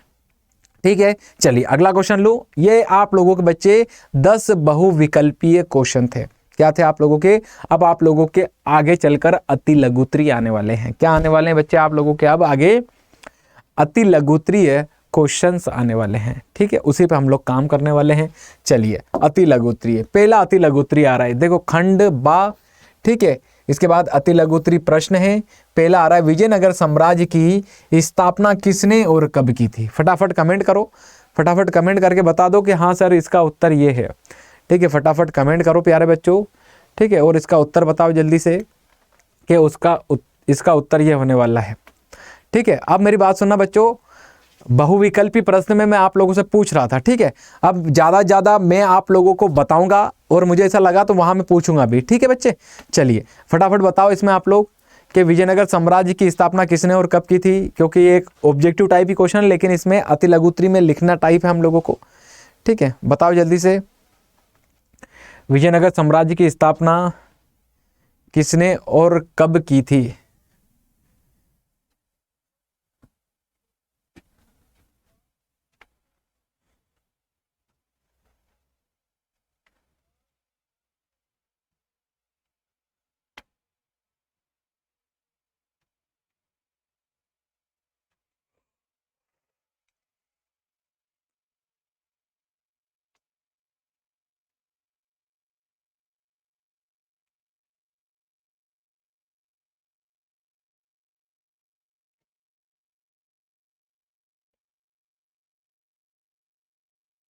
चलिए, वेरी गुड वेरी गुड बच्चों। चलिए मैं बताता हूं बच्चों आप लोगों को। बात करें बच्चे विजयनगर साम्राज्य की स्थापना किसके द्वारा की गई? तो बच्चों विजयनगर साम्राज्य जो था ना, आप लोग देखोगे, मैप बना लिया करें आप लोग, क्योंकि मैप बड़ा इंपॉर्टेंट होता है बच्चों। ठीक है, चलिए बता दूं आप लोगों को, विजयनगर साम्राज्य हम लोगों का दक्षिण भारत थोड़ा सा टेढ़ा मेढ़ा बन रहा है, इसको मैं उससे पहले सही कर देता हूँ। ठीक है, टेढ़ा ना जाए उससे पहले। चलिए बात करें हम लोग बच्चे कि जो हम लोगों का दक्षिण भारत रहा, ठीक है, कर्नाटक में आ जाए हम लोग। ठीक है, यहां हम लोगों को विजयनगर साम्राज्य देखने को मिलेगा। कौन देखने को मिलेगा बच्चे? विजयनगर साम्राज्य। इस विजयनगर साम्राज्य की जो स्थापना की गई थी ना बच्चे, स्थापना किसने की? तो स्थापना जो की गई थी इस विजयनगर में, एक डायनेस्टी बच्चे विजयनगर में, संगम वंश। कितनी डायनेस्टी टोटल विजयनगर साम्राज्य के अंदर? विजयनगर साम्राज्य में कुल कितनी डायनेस्टी थी? 4 डायनेस्टी थी। पहली कौन सी थी बच्चे? संगम। दूसरी कौन सी थी? सुलु। फिर कौन सी थी? तुलु। और फिर अरविडु। ठीक है, अरविडु। ऐसे करके 4 डायनेस्टी थी। और संगम डायनेस्टी जो थी ना, विजयनगर साम्राज्य की फर्स्ट डायनेस्टी, और इसके संस्थापक कौन थे? 2 भाई थे, हरिहर व बुक्का। कौन थे बच्चे? हरिहर व बुक्का हम लोगों को देखने को मिलते हैं। इन्हीं के द्वारा 1336 में, कब? 1336 में अपने पिता संगम के नाम पर हरिहर और बुक्का ने पहली डायनेस्टी की स्थापना की थी विजयनगर साम्राज्य की। कौन सी? तो संगम डायनेस्टी की स्थापना की थी। तो क्वेश्चन क्या हुआ बच्चे, क्या लिखोगे इसमें अति लघुत्तरी के अंदर कि विजयनगर साम्राज्य की स्थापना किसने की और कब की? तो इसको आप लोगों को लिखना है कि विजयनगर साम्राज्य की स्थापना 1336 में हरिहर व बुक्का के द्वारा की गई थी। किसके द्वारा की गई थी? हरिहर व बुक्का के द्वारा की गई थी। ठीक है, इतना ही आप लोगों को लिखना है। चलिए लिखना है, शब्द लिख लिया करो आप लोग। जो मैं कहता हूं ना, पहले समझाऊं उसको मत लिखना। ठीक है, जो मैं कहता हूं कि हाँ इस आंसर को आप लोग ऐसा लिख सकते हो, उसको लिख लिया करो। ठीक है, चलिए आगे बात करें। अगला क्वेश्चन क्या आ रहा है बच्चे? अगला क्वेश्चन, भारतीय पुरातत्व का जनक किसे कहा जाता है? वह भारतीय पुरातात्विक सर्वेक्षण के जर्नल कब बने? ठीक है, क्या क्वेश्चन है? भारतीय पुरातत्व का जनक किसे कहा जाता है? वह भारतीय पुरातत्व के डायरेक्टर जनरल, ठीक है, पुरातात्विक सर्वेक्षण के डायरेक्टर जनरल कब बने थे? ठीक है, चलिए बताइए बच्चों फटाफट, इसको आप लोग फटाफट से बताइए कि इसका जनक किसे कहा जाता है और वो कब बने थे। कमेंट करके बताओ आप लोग, कमेंट करके।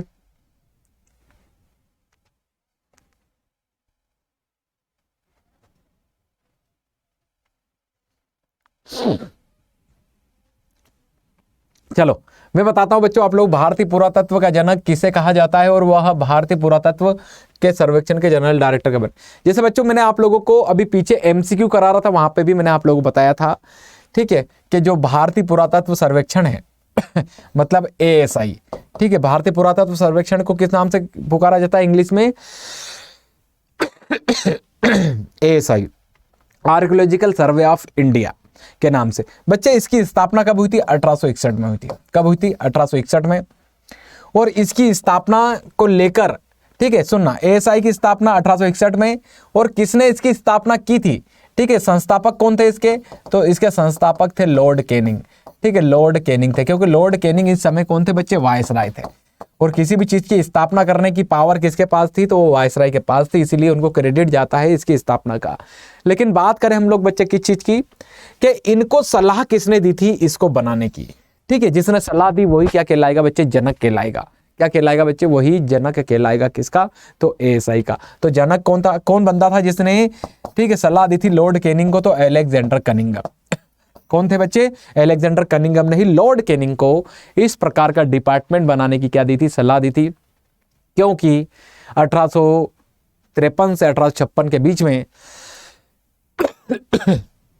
कई स्थान से, खास तौर पे सिंधु नदी घाटी में हड़प्पा सभ्यता को लेकर जगह जगह से एविडेंस मिल रहे थे।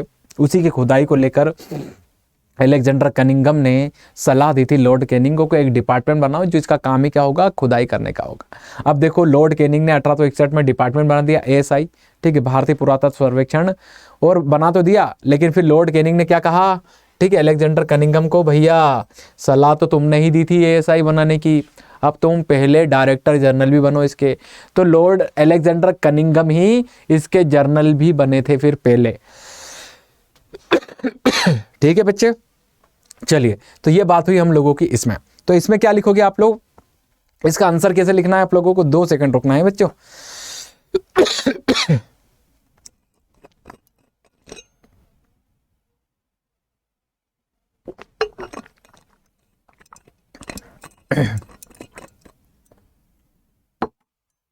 तो बात कर रहे थे बच्चे हम लोग कि भारतीय पुरातत्व का जनक, ये सारी कहानी समझ में आई। तो क्वेश्चन कैसे लिखोगे कि भारतीय पुरातत्व का जनक अलेक्जेंडर कनिंघम को कहा जाता है, और उन्हें ही भारतीय पुरातत्व सर्वेक्षण का पहला, ठीक है, महानिदेशक भी बनाया गया था, डायरेक्टर जनरल भी बनाया गया था। ठीक है, तबीयत खराब है बच्चों, है थोड़ी सी खांसी चल रही है। चलो अगला क्वेश्चन लेते हैं बच्चे। अगला क्वेश्चन क्या आ रहा है बच्चों आप लोगों का? बुद्ध के जीवन में, क्वेश्चन क्या आ रहा है आपके? बुद्ध के जीवन में निम्नलिखित स्थानों का क्या संबंध है? ठीक है, ये कोई ऑप्शन नहीं है बच्चे, इनमें सब में आप लोगों को लिखना है। ठीक है, अति लघुत्री लिखना है। कैसे लिखना है मैं बताऊंगा आप लोगों को। ठीक है, क्या लिखना है? बुद्ध के जीवन में निम्नलिखित स्थानों का क्या संबंध है? ठीक है, क्या संबंध है ये आप लोगों को बताना है। ठीक है, तो मैं बता देता हूं आप लोगों को। ठीक है, देखो, सबका अपना अपना महत्व है इन स्थानों का गौतम बुद्ध के जीवन में। आप लोगों को इस अति लघुत्री में इन चारों के बारे में लिखना भी है। जैसे बात करें हम लोग, इन चारों के ऊपर एक एक लाइन लिखना है आप लोगों को। जैसे लुम्बिनी, लुम्बिनी में क्या लिखोगे? गौतम बुद्ध का यहाँ पर क्या हुआ था? जन्म हुआ था। ठीक है, दूसरी लाइन क्या लिखोगे? बोध गया, बोध गया में गौतम बुद्ध को ज्ञान की प्राप्ति हुई थी। तीसरी लाइन, सारनाथ में गौतम बुद्ध के द्वारा प्रथम उपदेश दिया गया था। और कुशीनगर में, ठीक है, उनकी क्या हुई थी बच्चे? मृत्यु हुई थी या महापरिनिर्वाण हुआ था। ठीक है, ऐसे आप लोगों को इस अति लघुत्री को लिखना है। ठीक है बच्चे, ऐसे भी आप लोगों के एग्जाम में क्वेश्चन पूछा जा सकता है। ठीक है, यही क्वेश्चन ऐसे भी पूछा जा सकता है, यही क्वेश्चन ऐसे भी पूछा जा सकता है आप लोगों से। ये तो गौतम बुद्ध के जीवन, अब ये पूछ ले कि महावीर के जीवन में, किसके बच्चे? तो महावीर, किसके जीवन में बच्चे? तो महावीर के जीवन में निम्नलिखित स्थानों का क्या संबंध है? और महावीर में क्वेश्चन आएगा तो यहाँ ऑप्शन ऐसे बन सकते हैं। ठीक है, ठीक है, ए पे डाल दे बच्चे, वो क्या, यहाँ डाल दे वो कुंडलग्राम। ठीक है, यहाँ क्या डाल दे? कुंडलग्राम डाल दे। ठीक है, फिर यहाँ डाल दे बी पे जुम्बिक ग्राम। ठीक है, यहाँ क्या डाल दे? जुम्बिक ग्राम डाल दे। ठीक है, तीसरा दे दे वो राजगृह, क्या दे दे बच्चे? राजगृह। और डी ऑप्शन में लिख दे वो पावापुरी, क्या लिख दे? पावापुरी। ऐसे महावीर से क्वेश्चन बन सकता है, क्योंकि ये क्वेश्चन तो आपकी एग्जाम में आ चुका ना यूपी बोर्ड के अंदर, मैंने उसी को उठा के यहाँ डाला है। ठीक है, तो ये आप लोगों से ऐसा भी क्वेश्चन पूछा जा सकता है। कुंडल 1 में क्या लिखोगे, क्वेश्चन ऐसा आ जाए कि महावीर के जीवन में निम्नलिखित स्थानों का क्या संबंध है। कुंडल ग्राम में महावीर स्वामी का जन्म हुआ, ठीक है, वैशाली में पड़ता था। जुम्बिक ग्राम में, इस जुम्बिक ग्राम में उन्हें क्या हुई बच्चे, ज्ञान की प्राप्ति हुई है। क्या हुई है, उन लोगों को ज्ञान की प्राप्ति हुई, ठीक है। राजगृह में उनका प्रथम उपदेश था, जैसे सारनाथ में गौतम बुद्ध का प्रथम उपदेश था, ऐसे राजगृह के अंदर हम लोगों को महावीर स्वामी का प्रथम उपदेश देखने को मिलता है। और पावापुरी में, जैसे यहाँ आप लोग देख रहे होगे ना कुशीनगर में गौतम बुद्ध की मृत्यु, ऐसे ही पावापुरी के अंदर महावीर स्वामी की क्या हुई थी बच्चे, मृत्यु हुई थी। तो ऐसे भी आप लोगों को, तो ऐसा नहीं कि सिर्फ रटना रटना रटना, ओपन द आई, ठीक है, आंखें खुली रखना है और आप लोगों को दोनों तीनों चारों तरफ से आप लोगों को अच्छे से सोचना है, ठीक है। क्योंकि अब हम लोग लास्ट स्टेज पे हैं, ऑक्सीजन पे चल रहे हैं।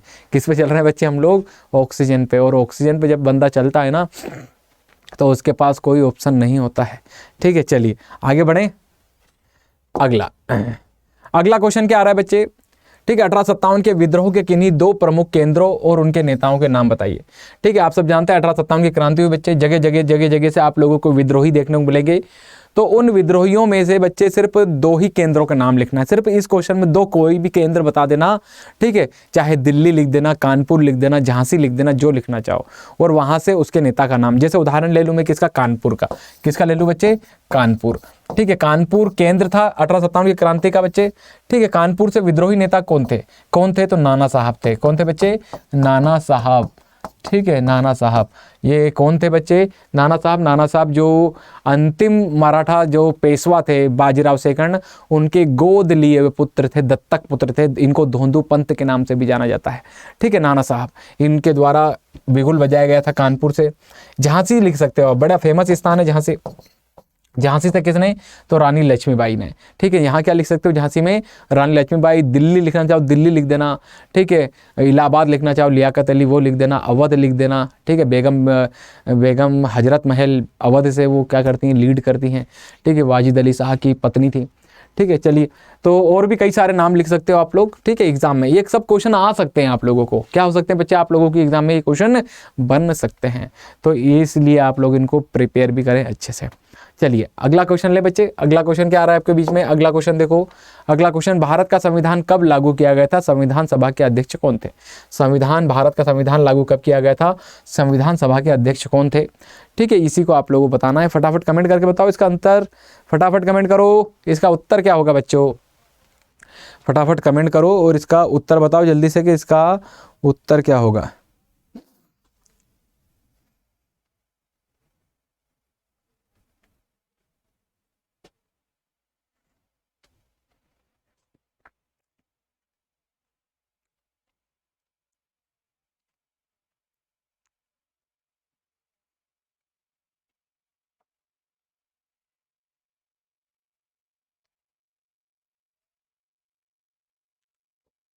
चलिए मैं बता दूं बच्चों, चलिए इधर देखो आप लोग सभी ध्यान से।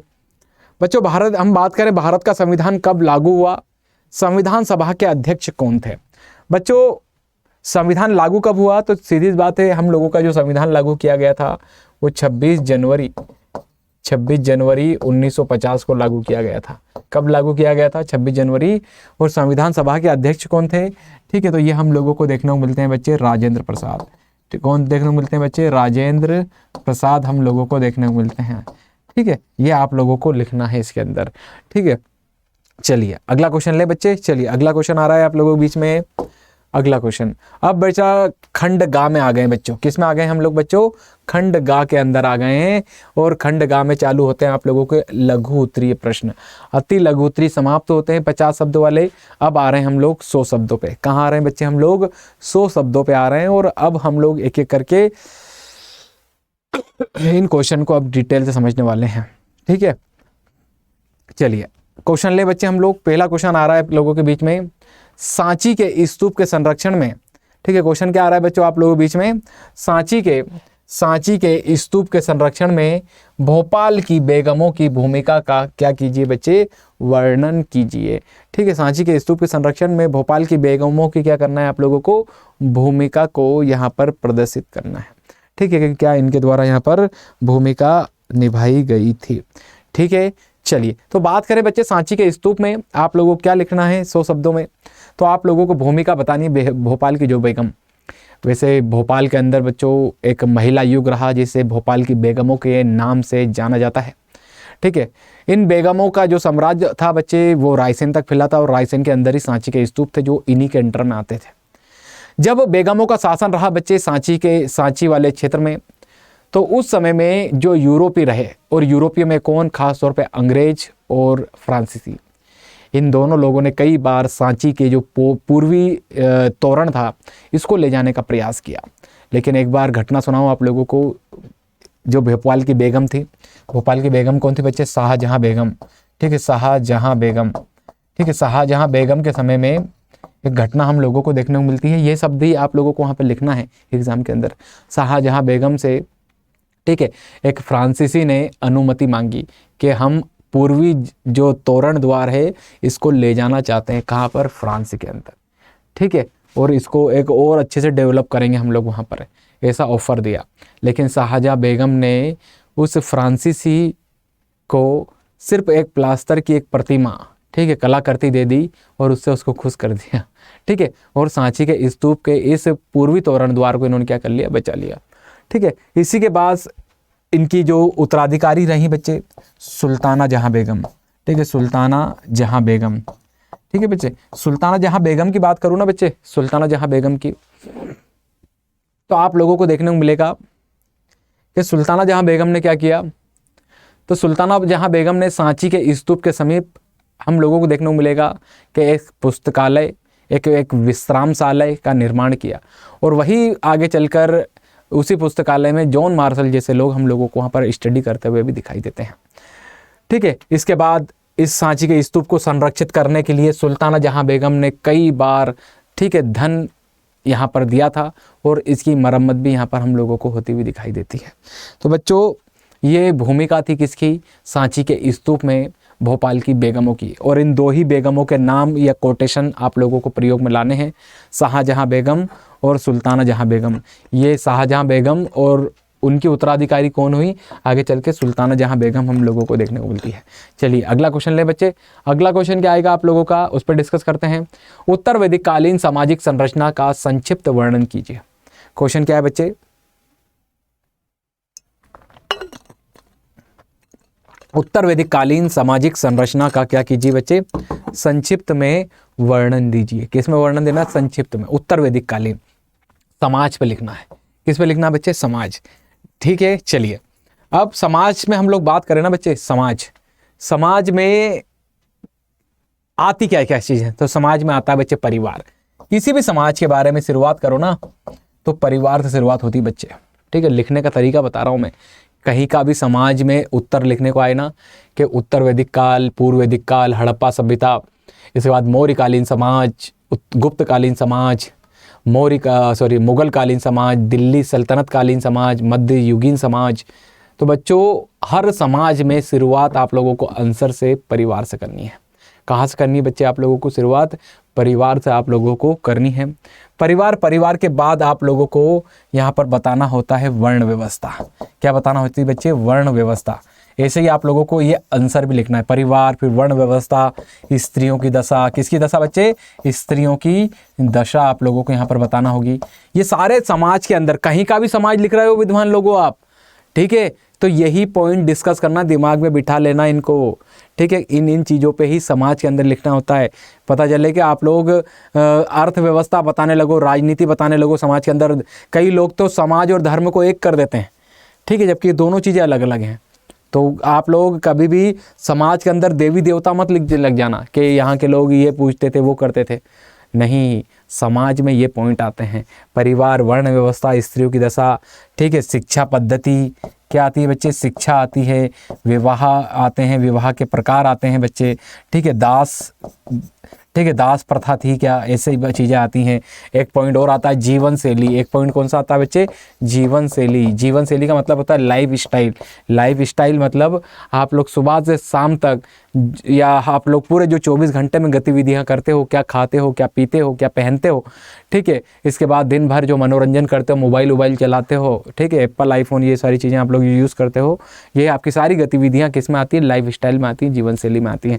तो इतने पॉइंट आप लोग लिखना होता है सामाजिक संरचना के अंदर या सामाजिक जीवन में, ठीक है। चलो एक एक करके डिस्कस करें। बात आ रही है बच्चों हम लोगों की उत्तर वैदिक कालीन, कहाँ की बच्चे, उत्तर वैदिक कालीन सामाजिक संरचना। तो बच्चों उत्तर वैदिक कालीन सामाजिक संरचना थी, ठीक है, किस प्रकार से हम लोगों को देखने को मिलती है। सबसे पहले परिवार कैसा था बच्चे, तो पितृसत्तात्मक था। कैसे सत्तात्मक था बच्चे, तो पितृसत्तात्मक हम लोगों को देखने को मिलता है। यही आप लोगों को लिखना है कि उत्तर वैदिक कालीन परिवार पितृसत्तात्मक था। परिवार संयुक्त परिवार प्रथा पर आधारित था। किस पर आधारित था बच्चे, संयुक्त परिवार प्रथा पर आप लोगों को आधारित देखने को मिलेगा। सब साथ में रहते थे, जॉइंट फैमिली आप लोगों को यहाँ पर देखने को मिलेगी। कैसी देखने को मिलेगी बच्चे, जॉइंट फैमिली, सब संयुक्त रूप से यहाँ पर क्या रहते थे, साथ रहते थे। समझ में आया बच्चे, तो साथ रहने का कल्चर आप लोगों को यहाँ पर देखने को मिल जाएगा। इसके बाद बात करें हम लोग वर्ण व्यवस्था, किसकी चर्चा करें बच्चे, इसके बाद हम लोग बात करें वर्ण व्यवस्था की, ठीक है। वर्ण व्यवस्था में क्या बात करें बच्चे हम लोग, तो वर्ण व्यवस्था यहाँ कैसी थी बच्चे, तो आप लोग देखोगे ना उत्तर वैदिक काल से क्या था बच्चे, पूर्व वैदिक काल में वर्ण व्यवस्था कर्म आधारित थी, लेकिन उत्तर वैदिक काल में वर्ण व्यवस्था जाति आधारित निर्धारित होने लगी थी, ठीक है। कौन से आधारित हो गई थी बच्चे यहाँ पर, तो जाति आधारित आप लोगों को देखने को मिलेगी। कैसी देखने को मिलेगी, तो जाति आधारित देखने को मिलेगी। जाति आधारित मीन्स कैसे, तो आप लोग देखोगे ना, तो यहाँ आप लोगों को देखने को मिलेगा कि एक ब्राह्मण आगे चल के वो ये कह रहा है उत्तर वैदिक काल में कि अब ब्राह्मण का बेटा ब्राह्मण बनेगा, क्षत्रिय का बेटा क्षत्रिय बनेगा, वैश्य का बेटा वैश्य बनेगा और शूद्र का बेटा शूद्र, ठीक है। अब यहाँ जाति आधारित चीजें निर्धारित होने लगी वर्ण व्यवस्था। लेकिन पूर्व वैदिक काल की सबसे अच्छी खूबसूरती ये थी कि वहाँ वर्ण व्यवस्था थी लेकिन कर्म आधारित थी, जो जैसा कर्म करता था, ठीक है। पिता में योग्यता थी पुरोहित बनने की तो पुरोहित, बेटा में योग्यता कम थी तो वो क्या बन सकता था, ठीक है, क्षत्रिय बन सकता था, लोगों की रक्षा कर सकता था। किसी में क्षमता ये थी कि मैं व्यापार करूं, ठीक है, और कोई बहुत ज़्यादा अयोग्य होता था तो वो मेला ढोने का काम करता था, लोगों की साफ सफाई करने का काम करता था। तो एक ही घर में से चारों कर्म अपना सकते थे। लेकिन उत्तर वैदिक काल में ये व्यवस्था नहीं रही। उत्तर वैदिक काल में, ठीक है, जो समाज की वर्ण व्यवस्था थी उसमें हम लोगों को क्या देखने को मिलता है, जात आते आते दिखाई देगी कि ब्राह्मण का बेटा ब्राह्मण होगा, क्षत्रिय का बेटा क्षत्रिय होगा और वैश्य का बेटा वैश्य होगा और शूद्र का बेटा शूद्र हम लोगों को यहाँ पर देखने को मिलता है। इतना समझ में आया बच्चों। चलिए आगे बढ़े। अब अगली बात करें बच्चों स्त्रियों की दशा, ठीक है। किसकी बात करें हम लोग, स्त्रियों की दशा कैसी थी, तो बच्चों उत्तर वैदिक काल में स्त्रियों की दशा में गिरावट आई। क्या आई बच्चे, गिरावट आई। ये शब्द आप लोगों को लिखना है, उत्तर वैदिक काल में स्त्रियों की दशा में गिरावट आई। इसका कारण क्या है, इसे लिखना है आप लोगों को शब्द, ठीक है। उत्तर वैदिक काल में स्त्रियों की दशा में गिरावट आई, जिसका कारण था महिलाओं से सभा समिति में रहने संबंधी अधिकारों का छीन लिया जाना, ठीक है। उपनयन संस्कार का अधिकार छीन लिया जाना, ठीक है। इस काल में सिर्फ उनका कोई राइट था या कोई अधिकार बना रहा तो वो शिक्षा संबंधी अधिकारी बना रहा, क्योंकि इस काल में भी कुछ हम लोगों को वैदिक कालीन विदुषी महिलाएं मिलती हैं, जैसे गार्गी, मैत्रानी, कात्यायनी जैसी महिलाएं हम लोगों को देखने को मिलती हैं, ठीक है। तो यहाँ आप लोगों में महिलाओं में गिरावट देखने को मिलेगी स्त्रियों की, किसमें बच्चे, दशा में। क्योंकि किस मामले में गिरावट है, तो बच्चों पूर्व वैदिक काल में जाओगे ना, इससे पहले वाले काल में, तो वहाँ महिलाओं की स्थिति बड़ी अच्छी थी, क्योंकि वहाँ सती प्रथा, पर्दा प्रथा, इसके बाद वो महिलाओं को उपनयन संस्कार जनेऊ धारण करने का अधिकार था।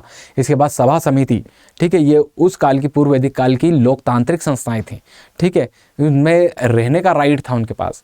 लेकिन उत्तर वैदिक काल में सब में से इनको क्या कर दिया गया, महिलाओं को निकाल दिया गया, ठीक है। तो महिलाओं की स्थिति में क्या आ गई, गिरावट आ गई, ठीक है। इतना ही आप लोगों को लिखना है इस पॉइंट में। अगला शिक्षा, ठीक है, शिक्षा के ऊपर लिख सकते हो।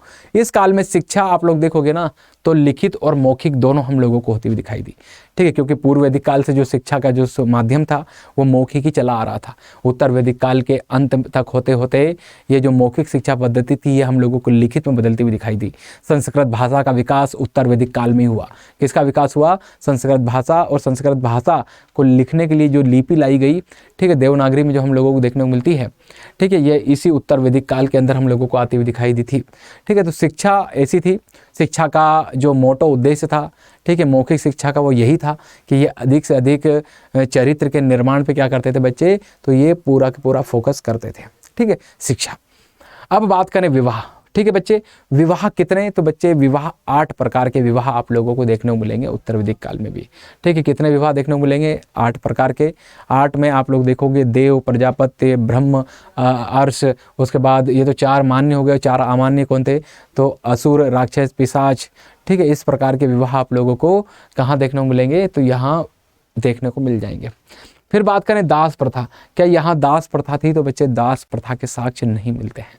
ठीक है, फिर बात करें इनकी जीवन शैली, लाइफ स्टाइल की, जो मैंने आप लोगों को अभी बताया था कि किस प्रकार की इनकी लाइफ स्टाइल थी।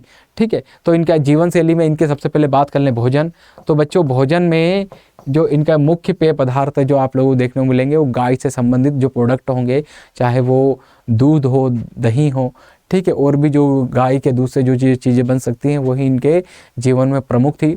इसके अतिरिक्त ये चावल हम लोगों को देखने को मिलेंगे। दालों का इनके जीवन में बड़ा महत्व था, क्योंकि उत्तर वैदिक कालीन जो ग्रंथ हैं वहाँ से दालों के साक्ष्य हम लोगों को मिलते हैं। उड़द की दाल मिलती है, मूंग की दाल के साक्ष्य मिलते हैं वेदों के अंदर। ठीक है, इसके बाद बात करें हम लोग इनकी वेशभूषा की बात करें बच्चे। ठीक है, ड्रेस कोड की इनकी बात करें तो ये 3 प्रकार के वस्त्र पहनते थे। ठीक है, वास, अधिवास और नीवी जैसे वस्त्रों का ये क्या करते थे, तो प्रयोग इनके द्वारा किया जाता था। ठीक है, चलिए आगे बढ़े बच्चे। अब आगे बढ़े, इसमें हम लोग मनोरंजन देखें कि मनोरंजन के साधन क्या थे इनके, मनोरंजन किस प्रकार से किया करते थे। तो बच्चों मनोरंजन ये लोग पासा खेलना, घुड़दौड़, रथ दौड़, ठीक है, नृत्य करना, ठीक है, तमाम ये हम लोगों को इनके क्या देखने को मिलते हैं, तो ये हम लोगों को इनके, ठीक है, मनोरंजन के सोर्सेज देखने को मिलते हैं। ठीक है, चलिए आगे बढ़े बच्चे। अगला क्वेश्चन क्या रहा, समझ में आया आप लोगों को? कमेंट कर दो कि हाँ सर बहुत अच्छे तरीके से समझ चुके हैं हम लोग इसको। ठीक है, इसको बहुत अच्छे तरीके से हम लोग समझ चुके हैं, कमेंट कर दो आप लोग। ठीक है, जल्दी से। चलिए अगला क्वेश्चन लो बच्चों। अगला क्वेश्चन क्या आ रहा है आपके बीच में? अगला क्वेश्चन देखो, जैन धर्म के प्रमुख सिद्धांतों की चर्चा कीजिए। अगला क्वेश्चन क्या आ रहा है बच्चों? जैन धर्म के प्रमुख सिद्धांतों की क्या कीजिए, चर्चा कीजिए। फटाफट कमेंट करके बताओ, ये क्वेश्चन मैं आप लोगों से पूछ रहा हूँ। ठीक है, फिर मैं आप लोग समझाता हूँ इसमें जैन धर्म के प्रमुख सिद्धांत। लिख के तो बताओ मुझे 1-2 के सर ये सिद्धांत हैं। जल्दी से कमेंट करके बताओ बच्चों।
चलिए कमेंट आ रहे हैं बच्चे आप लोगों के, वेरी गुड, बहुत बढ़िया। चलिए बच्चों बात करें जैन धर्म के प्रमुख सिद्धांत। बच्चों जैन धर्म के जो प्रमुख सिद्धांत हैं, ठीक है, उनमें आप लोग देखोगे तो इन सिद्धांतों को बनाया किसने, तो महावीर स्वामी ने। किसने बनाया बच्चे? महावीर स्वामी ने। ठीक है, महावीर स्वामी। ठीक है बच्चे, तो जैन धर्म के प्रमुख सिद्धांतों में क्या क्या आते हैं बच्चे? तो त्रिरत्न आते हैं, त्रिरत्न आते हैं। ठीक है, क्या आते हैं बच्चे? तो त्रिरत्न आप लोगों को देखने को मिलेंगे। ठीक है, दूसरी चीज आप लोगों को पंच महाव्रत देखने को मिलेंगे, पंच महाव्रत आप लोगों को देखने को मिलेंगे बच्चे। ठीक है, पंच अनुव्रत आप लोगों को देखने को मिलेंगे। क्या देखने को मिलेंगे? पंच अनुव्रत आप लोगों को देखने को मिलेंगे। ठीक है, इसके अतिरिक्त और क्या देखने को मिलेंगे आप लोगों को? सप्त भंगी सिद्धांत देखने को मिलेगा। सप्त भंगी नए सिद्धांत देखने को मिलेगा बच्चे। इसी को सियादवाद का सिद्धांत भी कहा जाता है। क्या कहा जाता है? सियादवाद का सिद्धांत भी कहा जाता है। ये कुछ सिद्धांत बच्चे, इन्हीं को आप लोगों को थोड़ा डिफाइन करना है। इन्हीं को क्या करना है? आप लोगों को डिफाइन करना है। जैसे त्रिरत्न क्या है, इसको मैं आप लोगों को बताऊं। ठीक है, त्रिरत्न महावीर स्वामी ने कहा कि आपको ज्ञान प्राप्ति करना है। क्या करना है बच्चे आप लोगों को? कि आपको ज्ञान की प्राप्ति करना है। ठीक है, तो ज्ञान की प्राप्ति करना है या मोक्ष की प्राप्ति करना है, तो अपने जीवन में तीन रत्नों का पालन करो। तीन रत्न कौन कौन से इन्होंने कहा? तो इन्होंने कहा बच्चे सम्यक, ठीक है बच्चे, सम्यक दर्शन। क्या कहा इन्होंने? सम्यक दर्शन। दूसरी बात कही सम्यक ज्ञान, ठीक है बच्चे, दूसरी बात कौन सी कही? सम्यक ज्ञान। और तीसरी बात की गई इनके द्वारा सम्यक आचरण। क्या कहा गया है बच्चे इनके द्वारा? सम्यक आचरण। ये तीन रत्न दिए मोक्ष प्राप्ति। इन्होंने कहा कि कुछ नहीं करना है, सिर्फ इन तीन चीजों का पालन कर लो, जीवन में मोक्ष की प्राप्ति हो जाएगी। ठीक है, तो आप लोगों को ये तो लिखना है, पहला सिद्धांत हेडिंग डालो, ठीक है, त्रिरत्न, उसमें लिखो कि महावीर स्वामी के द्वारा मोक्ष प्राप्ति के लिए त्रिरत्न दिए गए थे, उनके नाम लिखो एक एक करके, सम्यक दर्शन, सम्यक ज्ञान, सम्यक आचरण। इन तीनों का मतलब क्या है? सम्यक दर्शन, सम्यक दर्शन का मतलब होता है सही विश्वास। सम्यक शब्द का अर्थ क्या होता है? सही। सही दर्शन का मतलब होता है विश्वास। सही विश्वास होना चाहिए जीवन में, व्यक्ति को अधकचरे विश्वास से बचना चाहिए। ठीक है, ठीक है, संपूर्ण विश्वास करना चाहिए तीर्थंकरों के अंदर। ये सारी बात की गई इनके द्वारा महावीर स्वामी की। इसको बहुत डेफिनेशन मेरे पास बहुत ब्रॉड है, ठीक है, हम लोगों के पास अब इतना समय नहीं है कि हम लोग इतनी डेफिनेशन पढ़ें। ठीक है, एक एक दो दो लाइन आप लोग उसमें लिखो, काम आप लोगों को बन जाए। दूसरी लाइन कह रहे हैं सम्यक ज्ञान। सम्यक ज्ञान मतलब सही ज्ञान, नॉलेज ऑफ सोर्स। आप लोगों को क्या होना चाहिए? सही होना चाहिए, और ऐसा ज्ञान होना चाहिए जो सत्य और असत में सही का क्या करा दे आप लोगों को। सही, सत्य और असत मतलब सही और गलत में सही का क्या करा दे बच्चे आप लोगों को, ठीक है, ज्ञान करा दे। ऐसा आपका क्या होना चाहिए? ज्ञान होना चाहिए। तो नॉलेज ऑफ सोर्स से भी आप लोगों को क्या होना चाहिए बच्चे? अच्छा होना चाहिए। ऐसा किसने कहा? तो महावीर ने कहा। सम्यक आचरण, किसकी बात कही गई? सम्यक आचरण मतलब आपका चरित्र भी सही होना चाहिए। चरित्र सही नहीं होगा ना तो मोक्ष आपके बिना चरित्र के सही हुए ईश्वर आपको मोक्ष देगा? नहीं देगा ना। चरित्र पे काम करो। चरित्र अच्छा हो गया, ज्ञान का नॉलेज सोर्स अच्छा हो गया, और विश्वास सही हो गया, तो तीनों चीज़ अच्छी हो गई तो मोक्ष मिल जाएगा जीवन में। बार बार जो कर्म के कारण पुनर्जन्म ले रहा है, इसकी समस्या ही खत्म हो जाएगी जीवन से। कितना अच्छा सिद्धांत बनाया महावीर ने बच्चों। ठीक है, इसके बाद पंच महाव्रत। ठीक है, कौन सा व्रत बच्चे? पंच महाव्रत, ये भी सिद्धांत में है। ठीक है, तो ये पंच महाव्रत में क्या लिखोगे बच्चों? ये जैन भिक्षुओं के लिए बनाए गए थे। किसके लिए बनाए गए थे? जैन भिक्षुओं के लिए। ठीक है, ये किसके लिए बनाए गए थे? जैन भिक्षुओं के लिए। और पंच अनुव्रत जैन धर्म के गृहस्थ लोग होते हैं बच्चे, उनके लिए बनाए गए थे। जैन धर्म के गृहस्थ लोगों के लिए पंच अनुव्रत थे, और पंच महाव्रत जैन भिक्षुओं के लिए हम लोगों को देखने को मिलते हैं। किसके लिए देखने को मिलते हैं बच्चे? तो जैन भिक्षुओं के लिए हम लोगों को ये देखने को मिलते हैं। ठीक है, चलो इतना हुआ, आगे बढ़ें। अब आगे, अब पंच महाव्रत पंच अनुव्रत क्या है, इन दोनों में बेसिक सा डिफरेंस बता दूं बच्चों। पंच महाव्रत और पंच अनुव्रत ये दोनों एक ही हैं। ठीक है, वो पांच वही चीजें लिखी हैं यहाँ पर। ठीक है, कौन कौन सी पांच चीजें हैं? तो आप लोग देखोगे यहाँ सत्य लिखा है, ठीक है, अहिंसा, ठीक है, अस्तय, अपरिग्रह, क्या लिखा है? अपरिग्रह और ब्रह्मचर्य। ठीक है बच्चे, ये पांचों चीज हैं। ठीक है, इन तीनों में पंच लगाए मतलब ये पांचों चीजें। सिर्फ दोनों में अंतर क्या है कि ये भिक्षुओं के लिए है और ये गृहस्थ लोगों के लिए। इन दोनों में अंतर कैसे स्पष्ट होता है बच्चे? ठीक है, पंच महाव्रत के अंदर महावीर स्वामी ने अपने जैन भिक्षुओं को कहा जो सन्यास जीवन में रहते हैं। ठीक है, गृहस्थ लोग सन्यास में नहीं होते। ठीक है, इनको कहा जैन भिक्षुओं को कि भैया पंच महाव्रत में ये जो पांचों चीजें ना, इनका आप लोगों को कठोरता से पालन करना है। तो इसको जब लिखोगे ना पंच महाव्रत को, तो इसमें ऐसे लिखना है कि महावीर स्वामी के लिए द्वारा जैन भिक्षुओं के लिए बनाए गए हैं और इसमें कठोरता से पालन करने की बात की गई है। इसमें उन्होंने कहा कि भैया जो भिक्षु है, सन्यासी है, वो जीवन में कभी भी झूठ का पालन नहीं करेगा। लेकिन पंच अनुव्रत में उन्होंने ऐसा नहीं कहा। ठीक है, जैन गृहस्थ जो लोग हैं, ठीक है, अब सीधी बात है, फैमिली में कोई रह रहा है, गृहस्थ ले रहा है, तो वहां थोड़ी बहुत झूठ चलती है, पति पत्नी में आपस में होगी झूठ। ठीक है, तो यह यहाँ चलती है। ठीक है, इसके बाद वो कहते हैं जैन दूसरी चीज पंच महाव्रत में जैन भिक्षु को वो कह रहे हैं कि भैया, ठीक है, अहिंसा मतलब हिंसा बिल्कुल नहीं करनी है। पता चले किसी को मार के ले आए, भिक्षा मांग के ले आए, ठीक है, तो ऐसा बिल्कुल नहीं करना है। कतई कठोर तौर पे आप लोगों को अहिंसा के मार्ग का पालन करना है। लेकिन गृहस्थ में उन्होंने क्या कहा पंचव्रत में कि भैया चलो थोड़ी बहुत फाइटिंग पति पत्नियों में चलती है। ठीक है, क्या चलती है? पति पत्नी के अंदर थोड़ी सी फाइटिंग चल जाएगी कि नहीं? तो ये इन लोगों के द्वारा कहा गया। इसके बाद बात करें, उन्होंने पंच महाव्रत में एक और बात कही बच्चे। ठीक है, जैन भिक्षुओं को कहा कि भैया अस्तय मतलब चोरी ना करना। मतलब जीवन में कभी भी चोरी नहीं करोगे। पता चले कि मांग के लाए थे ज़्यादा और दिया कम, और कहीं छुपा दिया है, बेच आए, तो ये सारी चीज़ें नहीं होना चाहिए, चोरी नहीं करना है, ठीक है। लेकिन पंच अनुव्रत, पंच अनुव्रत में क्या कहा उन्होंने कि भैया गृहस्थ लोगों को कहा कि चलो थोड़ी बहुत चोरी कर लेना, ठीक है। प्रमोट नहीं किया है लेकिन मैं समझाने के लिए बता रहा हूँ। जैसे पत्नी पति के जेब से पैसे निकाल ले 100-200, तो ऐसी छोटी मोटी गृहस्थ घर के अंदर गतिविधियां होना चाहिए, ठीक है। तो ऐसा पंच अनुव्रत, और इनमें बेसिक सा माइनर है। यहाँ थोड़े लिबरल बना दिया गया, लिबरल उदार बना दिया गया, और यहाँ इसको कठिन बनाया गया। अब इनके जीवन में देखो ना, ये भिक्षुओं के लिए, सन्यासियों के लिए, सन्यासी जीवन में क्या है, कुछ होता है क्या, कुछ नहीं होता, ठीक है। लेकिन यहाँ गृहस्थ लोगों के लिए ये सारी चीजें होना चाहिए, लिबरल होना ही चाहिए, ठीक है। अपरिग्रह मतलब धन का संचय, ठीक है, धन का संचय करके ना रखना। तो उन्होंने क्या कहा पंच महाव्रत में भिक्षुओं को कि भैया तुम धन का संचय करके बिल्कुल ना रखना, तुम संचय करके कहाँ ले जाओगे, ठीक है, सारा पैसा दान कर देना, ठीक है, सारा, ठीक है। लेकिन गृहस्थ लोगों को कहा कि भैया थोड़ा बहुत जमा करके रखना, तुम्हारे बच्चे क्या खाएंगे पिएंगे, ठीक है। तो इनको उदार बनाया गया है, किसको, अनुव्रत को, और महाव्रत को कठिन। ब्रह्मचर्य को देखो, ब्रह्मचर्य में क्या कहा, पंच महाव्रत में जैन भिक्षुओं को क्या कहा उन्होंने कि भैया भिक्षुओं ब्रह्मचर्य का पालन करना है, कहीं स्त्री अकेली दिखे जाना नहीं है, कोई कन्या या कोई स्त्री घर में अकेली हो तो भिक्षा मांगने मत जाना, कोई बुलाए तो मत जाना, शाम को खाना लाइट खाना, ये सारी बात की भिक्षुओं को पंच महाव्रत के अंदर, ठीक है, ब्रह्मचर्य में। लेकिन पंच अनुव्रत में ब्रह्मचर्य जो गृहस्थ लोग होते थे उनको ऐसी बात नहीं कही। उन्होंने कहा कि यहाँ ब्रह्मचर्य का पालन कराने जाऊंगा तो संतान आगे कैसे बढ़ेंगी, ठीक है ना। तो दोनों है एक ही चीज, लेकिन सिर्फ कठिन और उदार का कंसेप्ट है इसमें। तो यही आप लोगों को लिखना भी है बच्चे। समझ में आया हो तो जल्दी से कमेंट तो करके बता दो। सुने जा रहे हैं बस, क्या मजा आ रहा है, बस ऐसे ही सुनाते रहे बंदा, ठीक है। चलिए अगला क्वेश्चन लूं। अगला क्वेश्चन बच्चों, अगला क्वेश्चन क्या आ रहा है आपके बीच में, अगला क्वेश्चन देखो, भक्ति आंदोलन के कारण बताइए। भक्ति आंदोलन के क्या बताइए बच्चों, कारण बताइए।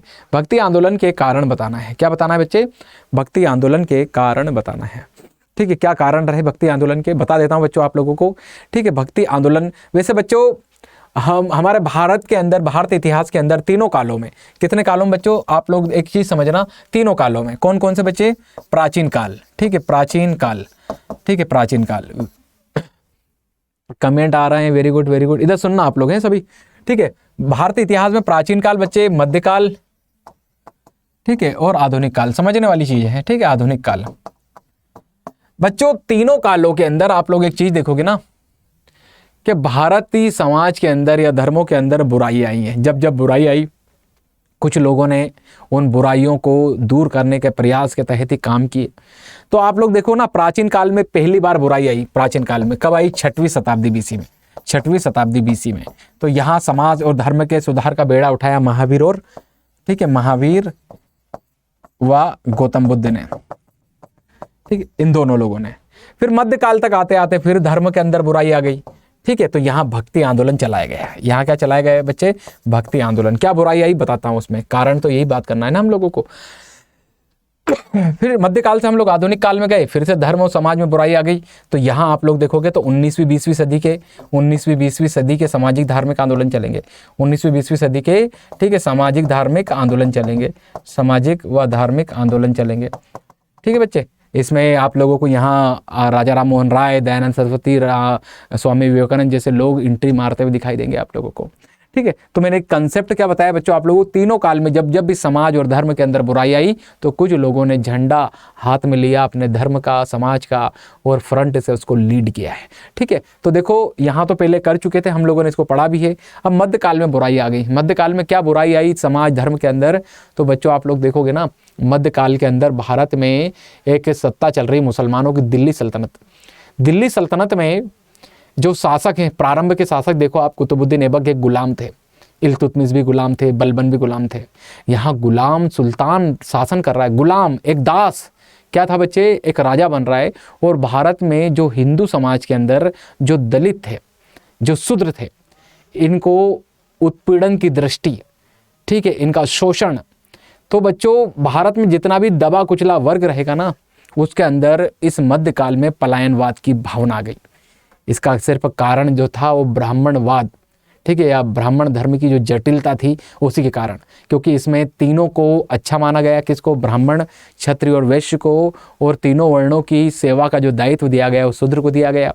तो जब अब तक तो ये झेलते आ रहे थे शूद्र, लेकिन यहाँ पर इनको एक बल मिला, इनको एक मोटिवेशन मिला कि भैया अब कोई ऐसी एक सत्ता आई है जो यहाँ हम उधर चले जाएंगे तो हमको वहाँ योग्यता के आधार पर, हमें योग्यता हुई तो हम सुल्तान तक पहुँच सकते हैं। तो यहाँ इस भक्ति काल के अंदर, मध्य काल के अंदर बच्चे, लोगों के अंदर पलायनवाद जो बढ़ा ना, इस पलायनवाद को रोकने के लिए ही, पलायन, लोग धर्म छोड़ रहे थे, हिंदू धर्म, कहाँ कन्वर्ट हो रहे थे, मुसलमान में। तो इसको रोकने के लिए कुछ संत हुए, जैसे शंकराचार्य जैसे लोग, ठीक है, माधवाचार्य जैसे लोग, वल्लभाचार्य जैसे लोग, रामानुजाचार्य जैसे लोग, रामानंद, कबीर, रैदास, ठीक है, अलवार, नैनार, तमाम संत हम लोगों को देखने को मिलते हैं बच्चे। उन्होंने कहा कि हम लोगों को हमारे धर्म में क्या करना पड़ेगा, सुधार, सभी वर्णों को इक्वल रख के हम लोगों को क्या करना पड़ेंगे, उपदेश देना पड़ेंगे। ठीक है, आप देखो अलवार और नैनारों ने जाति प्रथा को किस प्रकार से ख़त्म करने का प्रयास किया। अलवार जो 12 संत थे उसमें 4-5 तो आप लोगों को शूद्र, अस्पृश आप लोगों को संत, अस्पृश संत बने अलवारों में। नैनारों में आप लोग देखोगे कई सारे अस्पृश संत। तो ये जात पात, ऊंच नीच को खत्म करने के लिए आप लोगों को देखने को मिलेगा कि पलायनवाद को रोकना मेन उद्देश्य था। तो पहला कारण क्या था बच्चे भक्ति आंदोलन का, तो पलायनवाद की भावना को रोकना, ठीक है, पलायन को रोकना या पलायनवाद का, ठीक है, रोकना। ठीक है, दूसरी चीज, दूसरा क्या था, वैदिक धर्म की जो जटिलता थी उसको दूर करना। ठीक है, किसको दूर करना, वैदिक धर्म की क्या थी बच्चे, जो वैदिक धर्म था इसकी जो जटिलता थी इसको क्या करना, दूर करना। ब्राह्मणवाद की जटिलता को क्या करना, दूर करना। ठीक है, तो ये हम लोगों को इसके कारण देखने को मिलेंगे भक्ति आंदोलन के। ठीक है, भक्ति आंदोलन के होने के और भी कई सारे एक्सटर्नल भी हम लोगों को कारण देखने को मिलते हैं। एक मुस्लिम सत्ता का नाम, मुस्लिम सत्ता का होना भी तो एक कारण है बच्चे, क्योंकि उन्होंने जो अत्याचार किए, ठीक है, ये जो मंदिरों को तोड़ा, ठीक है, मंदिरों को तोड़ा गया ना, आप लोग देखो कुतुबुद्दीन ऐबक ने तोड़ा। ठीक है, तो जब चीज़ें होने लगी मंदिरों को तोड़ना ये, तो उसके प्रोटेक्शन के लिए भी तो मुस्लिम अत्याचार, ठीक है, मुस्लिम अत्याचार भी एक कारण देखने को मिलेगा बच्चे हम लोगों को। ठीक है, ये भी आप लोग लिख सकते हो, मुस्लिम अत्याचार लिख सकते हो। सूफियों की भूमिका देख सकते हो, सूफियों की, ठीक है, सूफियों से प्रेरित हुए ये लोग। ठीक है, सूफियों ने किस प्रकार से, ठीक है, हम उनके यहाँ पर संगीत के माध्यम से एक नया कल्चर बनाया था सूफियों ने, तो ये भी उसी प्रकार से भक्ति का कंसेप्ट लेकर आए थे। ठीक है, तो कुछ भी आप लोग लिख सकते हो, 4-5 पॉइंट ये मैंने आप लोग बताए हैं, या आप लोग भक्ति आंदोलन के क्या लिख सकते हो बच्चे, कारण लिख सकते हो। चलिए अगला क्वेश्चन लो बच्चे, अगला क्वेश्चन आ रहा है आपके बीच में, विजयनगर में स्थापत्य कला और साहित्य की दशा का क्या कीजिए, वर्णन कीजिए। किसका वर्णन कीजिए बच्चे, विजयनगर में स्थापत्य कला और साहित्य का क्या करना है आप लोगों को, साहित्य की दशा का वर्णन करना है। साहित्य की दशा का क्या करना है बच्चे, आप लोगों को वर्णन करना है। ठीक है बच्चे, कुछ नहीं करना। विजयनगर साम्राज्य के अंदर जो स्थापत्य कला में आप लोग देखोगे ना, यहाँ पर आप लोगों को महानवमी का डब्बा बनता हुआ दिखाई देगा, महानवमी। ठीक है, महानवमी का डिब्बे का निर्माण हुआ बच्चे, इस पे आप लोग लिख सकते हो। ठीक है, यहाँ आप लोग हजारा के मंदिर पे लिख सकते हो। ठीक है, हजारा का मंदिर पे लिख सकते हो, विरूपाक्ष मंदिर पे लिख सकते हो। ठीक है, लोटस, ठीक है, लोटस पे लिख सकते हो आप लोग। ठीक है, हजारा, विरूपाक्ष का मंदिर हो गया, महानवमी डिब्बा, सब स्थापत्य कला के नमूने हैं, इस पे लिख सकते हो। साहित्य में क्या विजयनगर में देखने को मिलेगा बच्चे आप लोगों को, साहित्य के तहत विजयनगर साम्राज्य में आप लोग देखोगे ना, तो आप लोगों को साहित्य की प्रगति होती हुई दिखाई देगी। जैसे कृष्णदेवराय ने 2 ग्रंथ लिखे। कितने ग्रंथ लिखे, एक तेलुगु में लिखा उनके द्वारा आमुक्तामाल्यद, और एक संस्कृत भाषा में एक उनके द्वारा ग्रंथ लिखा गया था जाम्बुवती कल्याणम। इसके अतिरिक्त आप लोग देखोगे तो कृष्णदेवराय के समय में ही तेलुगु भाषा के 8 प्रसिद्ध कवि रहा करते थे। ठीक है, इन्हें अष्टदिग्गज कहा जाता है। और भी कई सारे लोग आप लोगों को इस काल में साहित्य देखने को मिलता है, साहित्य लिखते हुए दिखाई देंगे। जैसे श्रीनाथ, ठीक है, श्रीनाथ, ठीक है, हरिविलास नामक ग्रंथ लिखा गया था श्रीनाथ के द्वारा। ये विजयनगर साम्राज्य की ही बातें हैं। ये सब आप लोगों को कंटेंट 100 शब्दों में 50 इसमें लिख देना और 50 इसमें लिख देना। 100 शब्द आप लोगों को क्या हो जाएंगे बच्चे, कंप्लीट हो जाएंगे। ठीक है, 100 शब्द क्या होंगे बच्चों आप लोगों के इस प्रकार पूरी अच्छे तरीके से कंप्लीट होंगे। चलिए आगे बढ़ें, आगे बात करते हैं भारत विभाजन के प्रमुख कारणों पर क्या डालिए बच्चों, प्रकाश डालिए। भारत के विभाजन के प्रमुख कारण क्या क्या थे। ठीक है, भारत विभाजन के प्रमुख कारण क्या क्या थे बच्चे, फटाफट आप लोगों को मैं ऐसे बता देता हूँ क्या क्या कारण थे। ठीक है, भारत विभाजन के, तो पहला तो आप लोगों को देखने को मिलेगा, पहला जो कारण देखने को मिलेगा, कांग्रेस की ठीक है, कांग्रेस की संतुष्टिकरण की नीति, ठीक है, संतुष्टिकरण की नीति, ठीक है। कांग्रेस की संतुष्टिकरण की नीति क्या है बच्चे? कांग्रेस की संतुष्टिकरण की जो नीति थी ना, वो ये थी कि उसके द्वारा जो 1916 में जो लखनऊ समझौता हुआ, उसमें उसने सिर्फ अंग्रेजों को घेरने के लिए जो मुस्लिम लीग की मांग थी पृथक निर्वाचन की, उसको क्या किया था? माना था। समझ रहे ना? तो कांग्रेस की संतुष्टिकरण की नीति। इसके बाद दूसरी बात, मुस्लिम लीग की स्थापना, मुस्लिम लीग की स्थापना, यह भी एक कारण है बच्चे भारत विभाजन का। कब हुई थी मुस्लिम लीग की स्थापना? तो 1906 में हुई थी, ठीक है। हम लोगों को 1906 में और आगे चलकर इनकी मांगे देखो, 1919 में इन्होंने पृथक निर्वाचन प्राप्त कर लिया, 1916 में कांग्रेस ने भी इसको स्वीकार कर लिया, ठीक है। जब इनकी छोटी छोटी मांगे जब धीरे धीरे पूरी होने लगी तो इन्होंने एक दिन बड़ी मांग कर दी 1940 में। 1940 में बड़ी मांग क्या की बच्चे? तो इन्होंने पृथक पाकिस्तान मांग लिया 1940 में। तो 1940 में और 1947 में तो ये पाकिस्तान बना के ही ले गए, ठीक है। तो मुस्लिम लीग ही वो व्यक्ति जो मांग कर रही थी बार बार बार बार, पाकिस्तान फिर उनको देना पड़ा, ठीक है। तीसरी चीज आगे, सांप्रदायिकता, ठीक है। सांप्रदायिकता भी आप लोग देखोगे, ठीक है। हिंदू मुस्लिम के बीच में जो एकता रही उसको क्या कर दिया गया था? तोड़ दिया गया था, ठीक है। तो सांप्रदायिकता दिन पे दिन बढ़ती जा रही थी, इसको भी समाप्त करने के लिए हम लोगों को देखने को मिलता है कि भारत का क्या किया गया था बच्चे यहाँ पर? तो विभाजन किया गया था। क्या किया गया था बच्चे? तो भारत का यहाँ पर विभाजन किया गया था। और भी कई सारे कारण हैं, ठीक है बच्चे, जो हम लोग यहाँ पर क्या कर सकते हैं? लिख सकते हैं। जिन्ना की हठ धर्मिता लिख सकते हो आप लोग। क्या लिख सकते हो? जिन्ना की हठ धर्मिता। क्या लिख सकते हो बच्चे आप लोग? जिन्ना की हठ धर्मिता लिख सकते हो आप लोग, ठीक है। जिन्ना का ईगो कह सकते हो आप लोग, ठीक है। बंदा डटा रहा कि नहीं नहीं, हम लोगों को क्या चाहिए? अलग हम लोगों को चाहिए पाकिस्तान, ठीक है। चलिए, तो ये सारे पॉइंट आप लोग लिख सकते हो, ठीक है। चलिए आगे बढ़ें। अगला क्वेश्चन क्या आ रहा है बच्चे? 1857 की क्रांति की असफलता के प्रमुख कारणों को लिखिए। 1857 की क्रांति की असफलता के प्रमुख कारण बताइए। फटाफट कमेंट करो आप लोग, फटाफट कमेंट करके बता दो, जब तक मैं पानी पी लेता हूँ, ठीक है। फटाफट कमेंट करो बच्चों, बताओ जल्दी से कि 1857 की क्रांति, ठीक है, 1857 की क्रांति की असफलता के कारण क्या है? ठीक है, असफलता के कारण बताओ जल्दी से।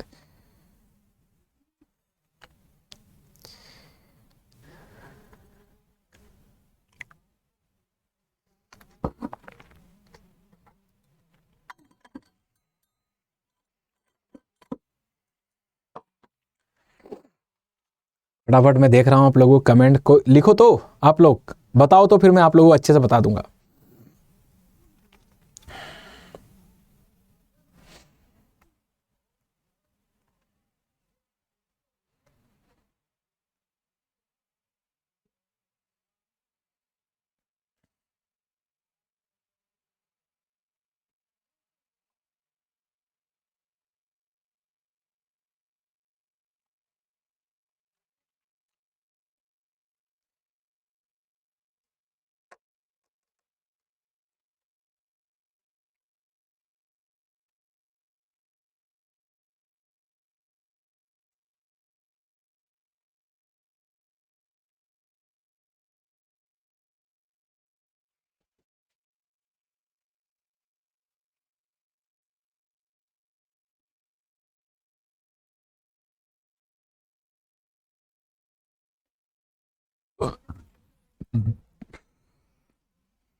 चलिए लिखना चालू है आप लोग। बात करें बच्चे हम लोग 1857 की क्रांति की असफलता के कारण क्या थे। आप सब जानते हैं 1857 की क्रांति हुई बच्चे 10 मई से प्रारंभ हुई है, ठीक है, 1857 से, ठीक है। बात करें इसकी असफलता, क्योंकि असफल रही, असफल किस परिप्रेक्ष्य में रही बच्चे? तो आप लोगों को देखने को मिलेगा कि अंग्रेजों ने इस पूरे विद्रोह को क्या कर दिया? आसानी से दबा दिया, मतलब समझ रहे हैं ना, असफल। तो कारण क्या थे इसके असफलता के? तो बच्चों पहला जो कारण देखने को मिलेगा, योग्य नेतृत्व का अभाव, ठीक है। जो नेतृत्वकर्ता थे, ठीक है, उनका कहीं ना कहीं योग्य ना होना, योग्य नेतृत्व का, ठीक है, नेतृत्व का अभाव हम लोगों को देखने को मिलता है। ठीक है, तो योग्य नेतृत्व का अभाव पहला पॉइंट आप लोगों को देखने को मिल जाएगा। दूसरा कारण जो आप लोगों को देखने को मिलेगा बच्चे, दक्षिण भारत की उदासीनता। क्या देखने को मिलेगी बच्चे आप लोगों को? दक्षिण भारत, ठीक है, दक्षिण भारत की उदासीनता। क्या देखने को मिलेगी बच्चे आप लोगों को? दक्षिण भारत की उदासीनता भी इसका एक कारण देखने को मिलेगी। कैसे दक्षिण भारत? क्योंकि आप लोग पूरी 1857 की क्रांति को अच्छे से स्टडी करोगे ना बच्चों। किसको स्टडी करोगे आप? पूरी 1857 की क्रांति को अच्छे से स्टडी करोगे तो आप लोग क्या पाओगे पता है? ये पूरा विद्रोह आप लोगों को सिर्फ नॉर्थ में देखने को मिलेगा। कहाँ देखने को मिलेगा? नॉर्थ में ही देखने को मिलेगा। बाकी पूरा ये साउथ में आप लोगों को देखने, एक सिंगल बता दो आप लोग साउथ में 1857 की क्रांति गई हो? नहीं गई बच्चे। ठीक है, तो दक्षिण भारत, ठीक है, जो साउथ था हम लोगों का, इसका उदासीन होना, ठीक है, क्या होना? उदासीन होना, ये भी एक कारण है किसका? ये लोग भी सपोर्ट करते तो हम लोग जरूर सफल हो जाते। तीसरा कारण क्या होता है कि सामान्य जो जनमानस था, ठीक है, इसका भी सहयोग ना मिलना विद्रोहियों को। आप लोग देखो ना, अच्छे से स्टडी करोगे ना 1857 की क्रांति को बच्चों, तो इस क्रांति में वही लोग लड़े थे, ठीक है, जिनसे कुछ ना कुछ अंग्रेजों ने छीना था। सिर्फ सैनिकों को छोड़कर। किसको छोड़कर? सैनिकों को। सैनिक निस्वार्थ लड़ रहे थे क्योंकि वो धर्म और उन पे जो अत्याचार हो रहे थे उसके लिए लड़ रहे थे। लेकिन बाकी जितने भी लोग थे, चाहे वो नाना साहब हो, चाहे वो झांसी की रानी हो, चाहे वो बेगम हजरत हो, चाहे वो लियाकत अली हो, चाहे वो कुंवर सिंह हो, और भी कई सारे 2000 जगह से, अलग अलग जगह से विद्रोही नेता थे, लेकिन इन सभी से अंग्रेजों ने कुछ ना कुछ छीना था। जैसे उदाहरण दो आप लोगों को मैं, डलहौजी ने हड़प नीति के तहत झांसी छीन लिया था। ठीक है, ऐसा नाना साहब को भी उसने पेंशन देने से मना कर दिया था। तो जिन जिन लोगों को अंग्रेजों ने सताया था उन लोगों ने बढ़ चढ़ के भाग लिया, लेकिन जिन लोगों को अंग्रेजों ने कुछ नुकसान नहीं पहुंचाया था उन लोगों ने अपना यहाँ पर योगदान भी नहीं दिया है बच्चे, बिल्कुल नहीं दिया है, बिल्कुल सीना ठोक के बोल रहा हूँ मैं, अच्छे से स्टडी है मेरी इस पे। तो आप लोग देखोगे ना, तो जनमानस का समर्थन ना मिलना भी इसका एक असफलता का कारण है। मुट्ठी भर थे उस समय में ये अंग्रेज, ठीक है, क्या थे? मुट्ठी भर। एक साथ पूरा भारत खड़ा हो जाता ना तो ये सिर्फ और ऐसे चिल्ला देते तो ये सब भाग जाते बच्चों, सब। लेकिन हम लोग समझ रहे ना, उसका कारण सिर्फ यही था कि जैसे हम लोग आज है ना कि हमें सिर्फ अपने से मतलब है, उस समय भी लोग ऐसे ही थे, अपने से मतलब है, जिसको जो समस्या आती है वही फिर लड़ता है। तो ये लोग वही थे, नाना साहब, इनका साम्राज्य छीन लिया, इनको पेंशन नहीं मिल रही है, झांसी की रानी से उनका साम्राज्य छीन लिया, ठीक है, बेगम हजरत महल से उनका साम्राज्य छीन लिया, पति को मार दिया, वाजिद अली शाह को, और भी कई सारे ऐसे काम किए अंग्रेजों ने। ठीक है, तो बच्चों दक्षिण भारत की उदासीनता। तीसरा मैं कारण बता, जनमानस का समर्थन ना मिलना, जनमानस का क्या ना मिलना बच्चे, ठीक है, का समर्थन प्राप्त ना होना। इसके बाद क्रांति का समय से पूर्व ही प्रारंभ हो जाना। क्रांति का क्या था बच्चे, या विद्रोह का समय से पूर्व ही इसकी क्या हो जाना बच्चे, शुरुआत हो जाना। वैसे आपने पढ़ी हो तो मैं आप लोगों को बता दूं कि 1857 की क्रांति की जो शुरुआत होने की जो टाइम या डिसाइड फिक्स किया गया था ना बच्चे, वो 31 मई की गई थी। कितनी की गई थी? 31 मई। 31 मई को हम क्रांति या विद्रोह करेंगे, ऐसी बात 10 मई को ही इन्होंने डिसाइड की थी। लेकिन ये बात थी दिन की, रात होते होते 10 मई को सैनिकों ने इस क्रांति का क्या बजा दिया था, बिगुल। तो समय से पूर्व और बिना प्लानिंग इनकी 31 मई से थी, और 10 से 31 के बीच में 21 दिनों में खूब सारा इनको काम करना था।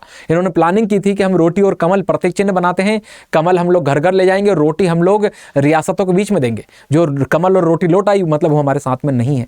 तो ये सारी प्लानिंग एग्जीक्यूट होती, ठीक है, क्रियान्वित होती, तब तक, ठीक है, ये सारी चीज पहुंच ही ना पाई। तो समय के पूर्व भी इस क्रांति का हो जाना बच्चे, ये हम लोगों को क्या देखने को मिलता है, तो इसका एक कारण देखने को मिलता है। क्या देखने को मिलता है बच्चे, तो हम लोगों को इसका कारण देखने को मिलता है। और क्या कारण बता सकता हूं बच्चों मैं आप लोगों को? 5वां कारण बता दूं बच्चे, अंग्रेजों के अनुकूल परिस्थितियां थी। किसके अनुकूल परिस्थिति बची? ठीक है, अंग्रेजों के, किसके अनुकूल परिस्थितियां थी बच्चे? अंग्रेजों के अंग्रेजों के अनुकूल क्या होना बच्चे, परिस्थितियां होना। किसके अनुकूल होना बच्चे, तो अंग्रेजों के अनुकूल परिस्थितियों का होना। किसके अनुकूल होना, तो अंग्रेजों के अनुकूल परिस्थितियों का होना। अब कैसे अनुकूल थी अंग्रेजों के, तो आप लोग देखो 1857 में क्रांति हो रही है और अंग्रेज इससे पहले ही 2-3 चीज ले आए थे। जैसे उन रेल की शुरुआत कर चुके थे, ट्रेन चल रही भारत के अंदर, वो डाक और तार ले आए 1854 में, ठीक है। डलहौजी लेकर आया था ना डाक और तार, ठीक है, 1854 में, ठीक है। डाक, तार, रेलवे सब ले आए थे। तो ये संचार व्यवस्थाएं थी ना बच्चे, ठीक है। इन व्यवस्थाओं ने भी इस 1857 की क्रांति को दबाने में बड़ी सहायता की है। क्या किए बच्चे, बड़ी सहायता की। और जो विद्रोही थे ना, इनको आसानी से कुचलने में इन जो संचार की व्यवस्थाएं थी आसानी से, ठीक है। रेल, अब देखो ना, विद्रोही लोग पैर जा रहे हैं, बैलगाड़ी बैठ के जा रहे हैं एक स्थान से दूसरे स्थान पे, और वो लोग, ठीक है, कौन, अंग्रेज, विद्रोह दबाने के लिए। जैसे हडसन ने फोन लगाया कि मुझे मिलिट्री दिल्ली चाहिए, ठीक है, तो कानपुर से मिलिट्री भरा के ट्रेन में बैठ के दिल्ली पहुंच गई, और ये पैर ही जा रहे हैं, तो इनको रास्ते में पकड़ के मार दिया। तो संचार के साधनों ने भी, ठीक है, इस विद्रोह को दबाने में बड़ी सहायता की है, ठीक है। तो ये सब पॉइंट है बच्चे, लिख सकते हो आप लोग डिटेल में भी इसको। चलिए अगला क्वेश्चन लेते हैं। अगला क्वेश्चन क्या आ रहा है बच्चों आपके बीच में, अगला क्वेश्चन आ रहा है दीर्घ उत्तरीय प्रश्न। कैसे प्रश्न आ रहे हैं बच्चे, दीर्घ उत्तरीय प्रश्न आप लोगों के बीच में आ रहे हैं। हड़प्पा सभ्यता की प्रमुख विशेषताओं का वर्णन कीजिए। हड़प्पा सभ्यता की क्या बताना है बच्चे आप लोगों को, जो विशेषताएं आप लोगों को प्रमुख देखने को मिलती हैं, वो सारी विशेषताएं आप लोगों को डिस्क्राइब करनी है। क्या क्या विशेषताएं मैं डायरेक्ट आप लोग बता दूं, जैसे नगर नियोजन, ठीक है। सिंधु घाटी सभ्यता की सबसे प्रमुख विशेषता क्या है, नगर नियोजन। किस पे लिख सकते हो बच्चे आप लोग, नगर नियोजन पे, ठीक है। दूसरी क्या विशेषता है, सार्वजनिक स्नानागार। सार्वजनिक स्नानागार पे लिख सकते हो बच्चे आप लोग, ठीक है। सार्वजनिक स्नानागार पे लिख सकते हो, ठीक है। सार्वजनिक स्नानागार पे लिख सकते हो आप लोग, अन्नागार पे लिख सकते हो। किस पे लिख सकते हो बच्चों आप लोग, अन्नागार पे लिख सकते हो। लिपि पे लिख सकते हो, किस पे लिख सकते हो आप लोग, लिपि पे लिख सकते हो। अगला पॉइंट क्या हो सकता है बच्चों आप लोग, मोहरों पर लिख सकते हो। किस पे लिख सकते हो, मोहरों पर लिख सकते हो, ठीक है। अगला पॉइंट किस पे, मनकों पे लिख सकते हो आप लोग, ठीक है। फिर आप लोग 7वां पॉइंट लिख सकते हो किसमें, कि मात्र सत्तात्मक सत्ता थी। कैसी सत्ता थी, ये भी विशेषता है, ठीक है, मात्र सत्तात्मक सत्ता थी। 8वां पॉइंट क्या लिख सकते हो, कि जो सिंधु घाटी सभ्यता थी इसकी अर्थव्यवस्था व्यापार पर आधारित थी, ठीक है। ये सब मेरे पास लगभग 20 पॉइंट हैं, ठीक है। ये सब आप लोगों को क्या करना है, डिस्क्राइब करना है, ठीक है। तभी जाके आप लोगों की सब विशेषताएं, और ये नहीं लिखोगे और उलझलू लिख के आओगे, नंबर नहीं मिलेंगे। ये मेन विशेषताएं सिंधु घाटी सभ्यता की, ठीक है। इसको लिखना ही, और भी ऐड कर सकते हो, और भी क्या, 9वीं ऐड कर दो, कांसे की मूर्ति, ठीक है। कांसे की नर्तकी की मूर्ति, ठीक है बच्चे, नर्तकी की मूर्ति। किसकी मूर्ति बच्चे, कांसे की नर्तकी की मूर्ति। फिर अगला 10वां क्या हो सकता है इसमें, तो पशुपति शिव, ठीक है बच्चे। इन सब पे आप लोगों को लिखना है। सब सिंधु घाटी सभ्यता की क्या है, प्रमुख विशेषताएं आप लोगों को देखने को मिलती हैं। क्या देखने को मिलती है आप लोगों को, सिंधु घाटी सभ्यता की ये प्रमुख विशेषताएं आप लोगों को देखने को मिलती हैं। चलिए आगे बढ़े।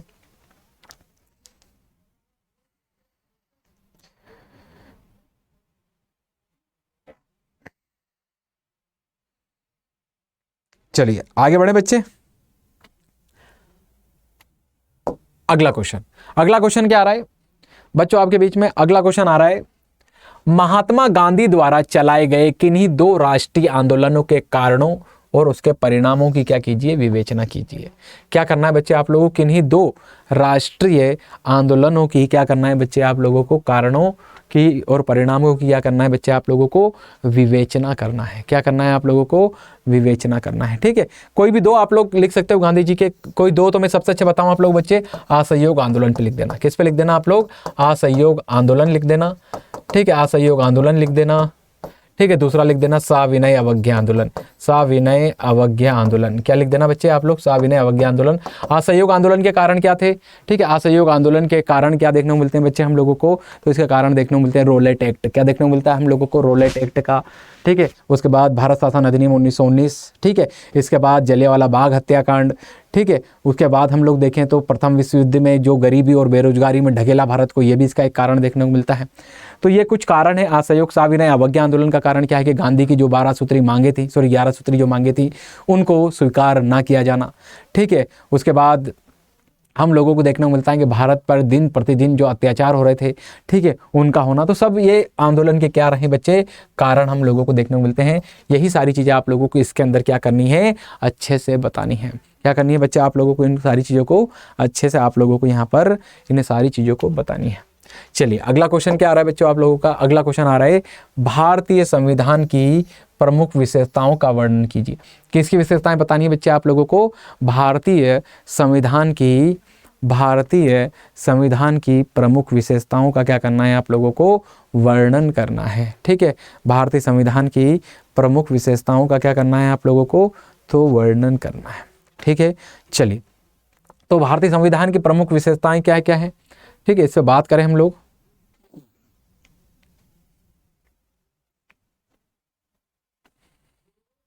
चलो बच्चे, भारतीय संविधान की प्रमुख विशेषताएं, प्रमुख क्या है बच्चे, तो दुनिया का सबसे बड़ा लिखित संविधान है, सबसे बड़ा संविधान हम लोगों को देखने को मिलता है। ठीक है, ये इसको निर्मित करने में विभिन्न स्रोतों का प्रयोग किया गया है। इसके बाद आप लोग देखोगे तो इसमें मौलिक कर्तव्य, मौलिक अधिकार, नीति निर्देशक तत्वों का संग्रह है, एकात्मकता का हम लोगों को इसमें प्रभाव देखने को मिलता है, संघीय ढांचा हम लोगों की व्यवस्था है इसमें। ठीक है, इसमें एकल नागरिकता की व्यवस्था है। ठीक है, ये सारी चीज़ें आप लोग इसकी प्रमुख प्रमुख प्रमुख प्रमुख क्या लिख सकते हो बच्चे, तो इसकी आप लोग विशेषताएं लिख सकते हो। क्या कर सकते हो आप लोग यहाँ पर, ये सब इसकी प्रमुखताएं यहाँ पर बता सकते हो। ठीक है, कानून का शासन बता सकते हो आप लोग, क्या बता सकते हो, कानून का शासन। तो ये सब संविधान की प्रमुख क्या है विशेषताएं, सबको एक एक करके आप लोगों को क्या करना है यहाँ पर डिटेल करना है, सबको क्या करना है आप लोगों को डिटेल। चलिए आगे बढ़ें। अब आप लोगों के बीच में आगे क्वेश्चन आ रहा है बच्चे ऐतिहासिक तिथियों से संबंधित। किससे क्वेश्चन आ रहा है बच्चे आप लोगों के, अब ऐतिहासिक तिथियों से संबंधित घटनाओं का क्या करना है आप लोगों को उल्लेख करना है। किससे संबंधित उल्लेख करना है, ऐतिहासिक तिथियों से संबंधित आप लोगों को उल्लेख करना है। चलिए एक एक करके तिथि ले बच्चे हम लोग। पहली तिथि कौन सी बच्चे आप लोगों के बीच में, 1921। ठीक है, 1921। अब पहले बता दूं आप लोगों को इसमें करना क्या होता है, जब तिथियां लिखी होती हैं तो यहाँ आप लोगों को बताना होता है कि इस तिथि को कौन सी घटना हुई थी, उस घटना के बारे में सिर्फ आप लोगों को 10 शब्दों में लिखना है। कितने शब्दों में लिखना है बच्चे, मतलब एक लाइन के अंदर ही उसका जवाब देना होता है। सबसे पहले 1921 किसकी बात हो रही है बच्चे, तो 1921। अब बताओ 1921 में क्या हुआ था बच्चे, तो मैं बताता हूँ आप लोगों को। कोई कमेंट करके बताएगा क्या, बता दो, कमेंट करके बता दो आप लोग। ठीक है, कमेंट करके बताओ।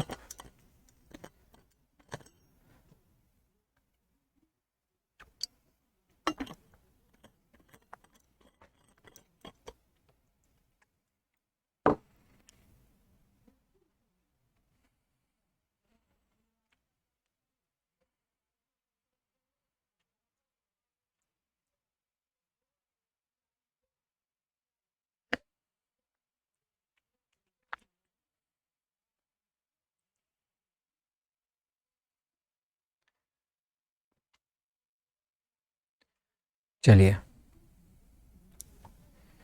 ऐतिहासिक तिथियों से संबंधित घटनाओं में कोई कमेंट कमेंट कमेंट कमेंट। 1921 बच्चों, 1921 में चंद्रगुप्त मौर्य ने मौर्य साम्राज्य की स्थापना की थी। किसकी स्थापना की थी, मौर्य साम्राज्य की स्थापना। फिर बात करें 185 में, 185 में क्या हुआ बच्चे, 185 में हम लोगों को देखने को मिलता है शुंग वंश की स्थापना। ठीक है, कौन से वंश की स्थापना बच्चे, तो शुंग वंश की स्थापना। यहां लिखोगे आप लोग, पुष्यमित्र शुंग के द्वारा शुंग वंश की स्थापना की गई थी 185 में। ठीक है, आगे ये सब आपकी एग्जाम में आई हुई तिथियां हैं। ठीक है, फिर बात करें 305, किसकी बात करें बच्चे हम लोग, 305।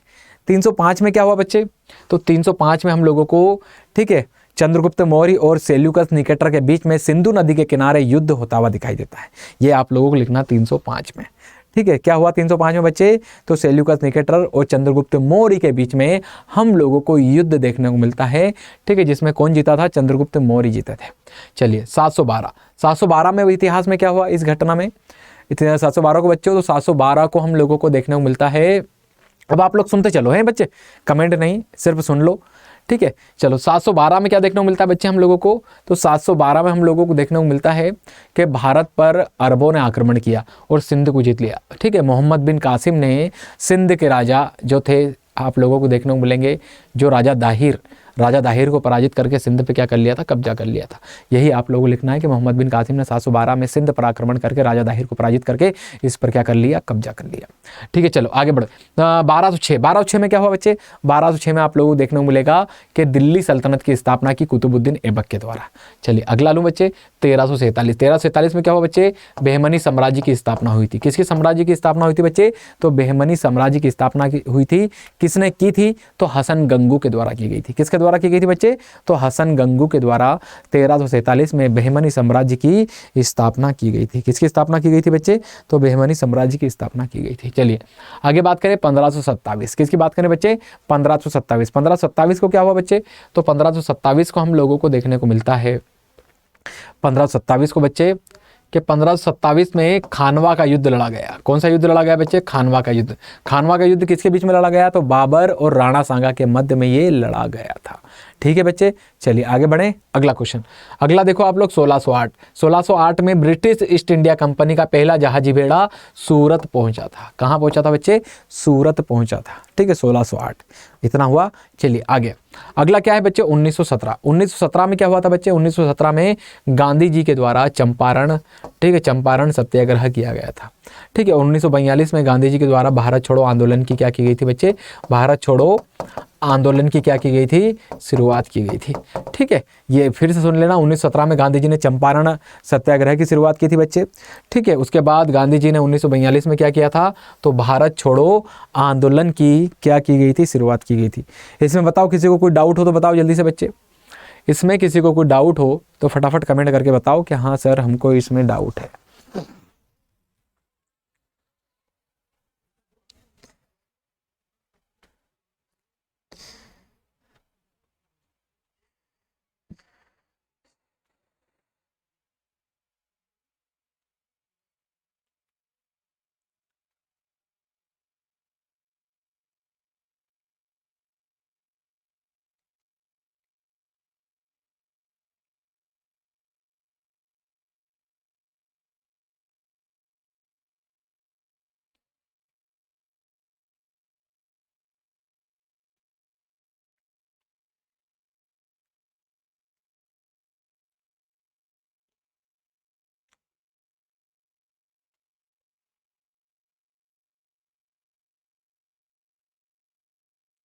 चलो चलो ठीक है, चलो बच्चों आगे बढ़ूं।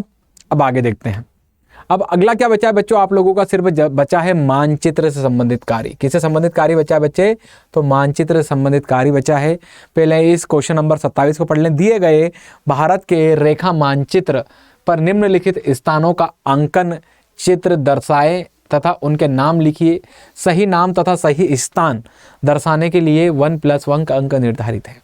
ठीक है बच्चे, चलिए बात करें हम लोग। आप लोगों का स्थान आ रहा है, ठीक है, ताजमहल। क्या आ रहा है बच्चे? आप लोगों का ताजमहल आ रहा है। ठीक है, बताना है आप लोगों को कि ताजमहल कहाँ स्थित है। ठीक है, आप लोगों को लोकेशन बतानी है। ठीक है, क्या बतानी है आप लोगों को? ठीक है, मानचित्र के अंदर बताना है कि कौन सी कहाँ है। तो ताजमहल कहाँ है बच्चे? तो आगरा के अंदर है। कहाँ है? और आगरा कहाँ है? यूपी में। तो यहाँ आप लोग यूपी कि आगरा पश्चिमी क्षेत्र में पड़ता है बच्चे। तो आप लोगों को मैप में भी पश्चिमी क्षेत्र में ही उसे बताना है। कहाँ बताना है उसे आप लोगों को? पश्चिमी क्षेत्र में। यहाँ लिखो आप लोग ताजमहल।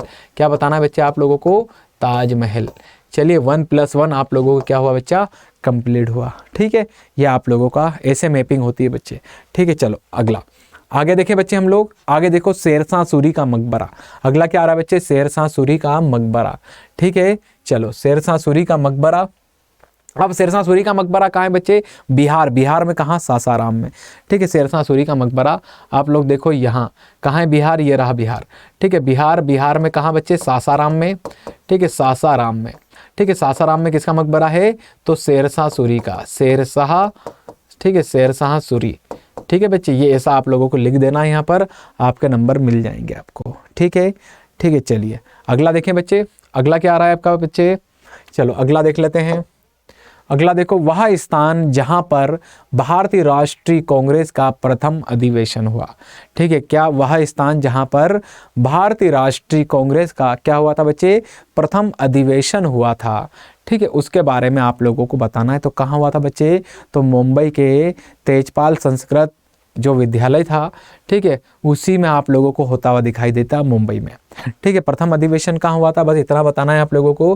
ठीक है, कहाँ? तो मुंबई। मुंबई देखोगे तो यहाँ आप लोगों को दिखाई देगा महाराष्ट्र में। ठीक है, यहाँ लिख दो मुंबई। ठीक है, मुंबई। ठीक है, प्रथम अधिवेशन, ठीक है, कहाँ हुआ था यही आप लोग बताना, भारतीय राष्ट्रीय कांग्रेस का। तो मुंबई में आप लोगों को देखने को मिलता है। ठीक है, वैसे ये पहले होने वाला था, ठीक है, पुणे के अंदर, लेकिन पुणे में प्लेग नामक बीमारी फैली थी, इसके कारण इस पर कहाँ कर शिफ्ट कर दिया गया था? तो मुंबई में इसको बच्चे शिफ्ट कर दिया गया था। ठीक है बच्चे, तो ये हम लोगों का मॉडल पेपर था। ये क्या था बच्चों, हम लोगों का पूरा मॉडल पेपर था। ठीक है, इसी को हम लोगों ने डिस्कस किया है। इसी को क्या किया है बच्चे, हम लोगों ने डिस्कस किया है। तो आई होप बच्चों आप लोगों को ये मॉडल पेपर बड़ा ही अच्छा लगा होगा, बहुत अच्छे तरीके से मैंने समझाया है। ठीक है बच्चे, तो आप लोग सिर्फ हमारे CUT हिंदी चैनल से जुड़े रहें। ठीक है, अभी आप लोगों के यूपी बोर्ड एग्ज़ाम होने के बाद बच्चों आप लोग बता दूं, जो भी CUT की प्रिपरेशन करना चाहता है, हम आप लोगों के लिए 2 तारीख से, ठीक है, क्लासेस चलाएंगे। आप लोगों के लिए 1 शॉट लेकर आएंगे बच्चों। ठीक है, आप लोगों के लिए प्रीवियस ईयर के क्वेश्चन कराए जाएंगे आप लोगों को। ठीक है, बहुत सारे MCQ लेकर आएंगे हम लोग। ठीक है, तो ऐसे करके हम लोग पूरा आप लोगों को एक कॉम्बो देने वाले हैं। सिर्फ आप लोगों का जो काम है वो ये है कि सिर्फ आप लोगों को इस चैनल से जुड़े रहना है और खूब सारा आप लोगों को यहाँ से पढ़ना है। ठीक है बच्चे, तो चलो मिलते हैं फिर आप लोगों के साथ में एक और नए मॉडल पेपर के साथ आप लोगों से मिलता हूँ। ठीक है, चलिए।